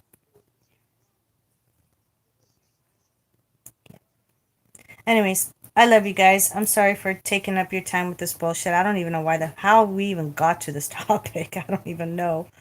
But I'm glad that you guys understand and see my point of view and others' point of view as well and agree with it. And you know, it's important to not allow humanity to get destroyed, because think about it, we're not just destroying others, we're not destroying our enemies, we're destroying ourselves and our families as well. Yeah, true. You know what I'm saying? Like, we are destroying ourselves first, our families, our loved ones, especially when you have kids, and then all the other innocent people in this world that don't deserve it. Now, is there a lot of evil people in this world? Abso-fucking-lutely. They are. There's a lot of evil people. But, yeah. I've passed by a satanic church and there was open. And you know, I have my facts before I open my fucking mouth, right? I have my ducks in a row and I have my proof ready to go, and I share it and I post it on Facebook, and oh yeah, I'm very outspoken, no filter. And I think that's why I have a lot of clients too, because I don't tell you what you want to hear, I tell you what you need to hear. A lot of people contact me, believe it or not, and they're like, I want to know this, this, this, and this, and this, and I want you to tell me this, this, this, and this, and this. And I'm like, excuse me, you're not paying me for a reading for me to tell you what you want to hear, okay? I'm not going to tell you you're going to live 350 years and you're not going to age. I'm not going to tell you that you're going to win the lottery within the next week or so and become a millionaire overnight. I'm not going to tell you what you fucking want me to tell you. I'm going to tell you, exactly, all churches need to be open. I'm going to tell you what you need to know. And if you don't agree with that, I don't give a fuck. And you can call me a bitch. You could say I'm so mean. I mean, who uses Yelp anymore? I don't know. Maybe you guys. I don't use Yelp anymore. Okay, I don't even know why my account's still up. I don't know. I don't use it. I don't give a fuck. You know what I'm saying? But I have people say, "Oh, Monica, you have like 3 haters. 3 haters in 17 years." You know why? You know why? Because I told them the truth and they did not want to hear it. Especially one bitch that wanted me to bring her dead lover back that didn't even love her. A dead lover. A dead guy. A dead guy. I told her she was delusional and she said I was mean and rude. Okay, I'm mean and rude. Give me a tissue for my tears. You know? Fuck you and your dead guy. I'm sorry, I don't give a fuck. I'm going to tell you what you need to hear in order to help you. I'm here to help people and save lives. Not like the fake ones that charge $5,000. I never charge anyone $5,000 ever. But I've heard horrible stories that even scared the shit out of me. When people go to fake psychics, right? They paid $3,000, $5,000. There was one that paid $25,000, $25,000 within 3 months. Going back to that same person, contacted me begging, crying. They were from Australia, begging and crying. Monica, I need your help. So I did everything I can to help them, right? I got messages to prove, not that I need to prove to anybody, I don't care. But I got messages a couple of months later texting me, thank you so much, you saved my family's life and my life. You're welcome. You're very welcome. And then I try to go to PayPal and ask for a refund. I don't think so. You don't get a refund. So when PayPal and I refused a refund because it clearly states in the terms and conditions there is no refund for my service on my website, and I say that on a recorded conversation every time I talk to somebody. Everything's always recorded, right? They went back to Yelp and they said supposedly I charged them, how much did they say? $7,000? Whoa. I wish I could charge everybody $7,000. I would never be in this situation in the first place, right? But I don't. And then she was like, oh, Monica was such a bitch. She's so rude. She's so mean. Well, I'm sorry. But if you think me putting your scamming ass in your place, telling you that I provided my services and recorded everything and have everything in documents and you're not getting your money back, if that makes me a bitch, so be it. I am a bitch. I am heartless. I am mean. I am rude. Because you crossed that line. The minute you cross that line, I'm going to treat you the same way you treat me. I'm nice. I'm a very caring person, as you guys can already tell. Everyone knows that. If I didn't, then why would I waste my time helping people for a very low price? And for them to come back and say that, you can go fuck yourself with the bitch that wanted me to bring a dead guy back. That's the shit I go through with the public sometimes. That's the price I have to pay. Dealing with ungrateful, rude, brainless people. Sometimes, once in a while, not all the time. Most of my clients are like so awesome. And most of my clients keep coming back. I have a lot of repeating clients. 17 years repeating clients. I must be doing something right, right? But it's really sad that I just recently saw it on Facebook when I was posting my GoFundMe page, the link to my GoFundMe on Facebook, asking for a little bit of help.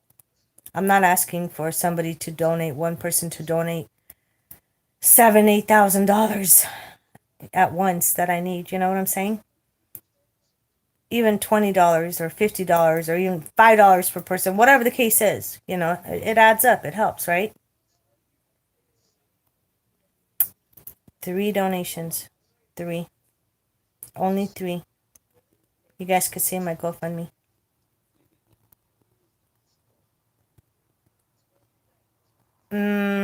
No. I like all species of snakes. Even anacondas. Anacondas actually fascinate me, to be honest with you. But 3 people on Facebook helped me. Well, helped me, like, donated on my GoFundMe, right? So when I posted it, look, guess what happened? I got a pop-up. You know how, like, when you post something specific and then above your post, Facebook automatically does a pop-up, like if it's donations or whatever the case is, you know what I'm saying? So I got a pop-up, and it listed 50 plus people on my friends list that are following me on Facebook that have donated 50 plus, and it says their names. I've seen every single one's names that have donated through Facebook to other causes and other GoFundMe accounts. And they can't help the one person that helps people from around the world. the one person that has nothing to fucking hide and doesn't bullshit and rip people off and actually doesn't scam. You know, what good would it be to scam anybody? Scammers and bullshitters and liars always get caught, right? So what good would that do for me and my family besides ruining my reputation, right? I don't play those games. I have a very good reputation from people around the world, so I don't need to play games, right? I'm not like that. And I'm looking at them and I'm like, oh, these motherfuckers, you know, they're constantly liking my posts, commenting on my posts, but they can't donate to help. But yet, I've donated many times to help them. You know, it's a fucked up world we live in, you guys. It's a fucked up world.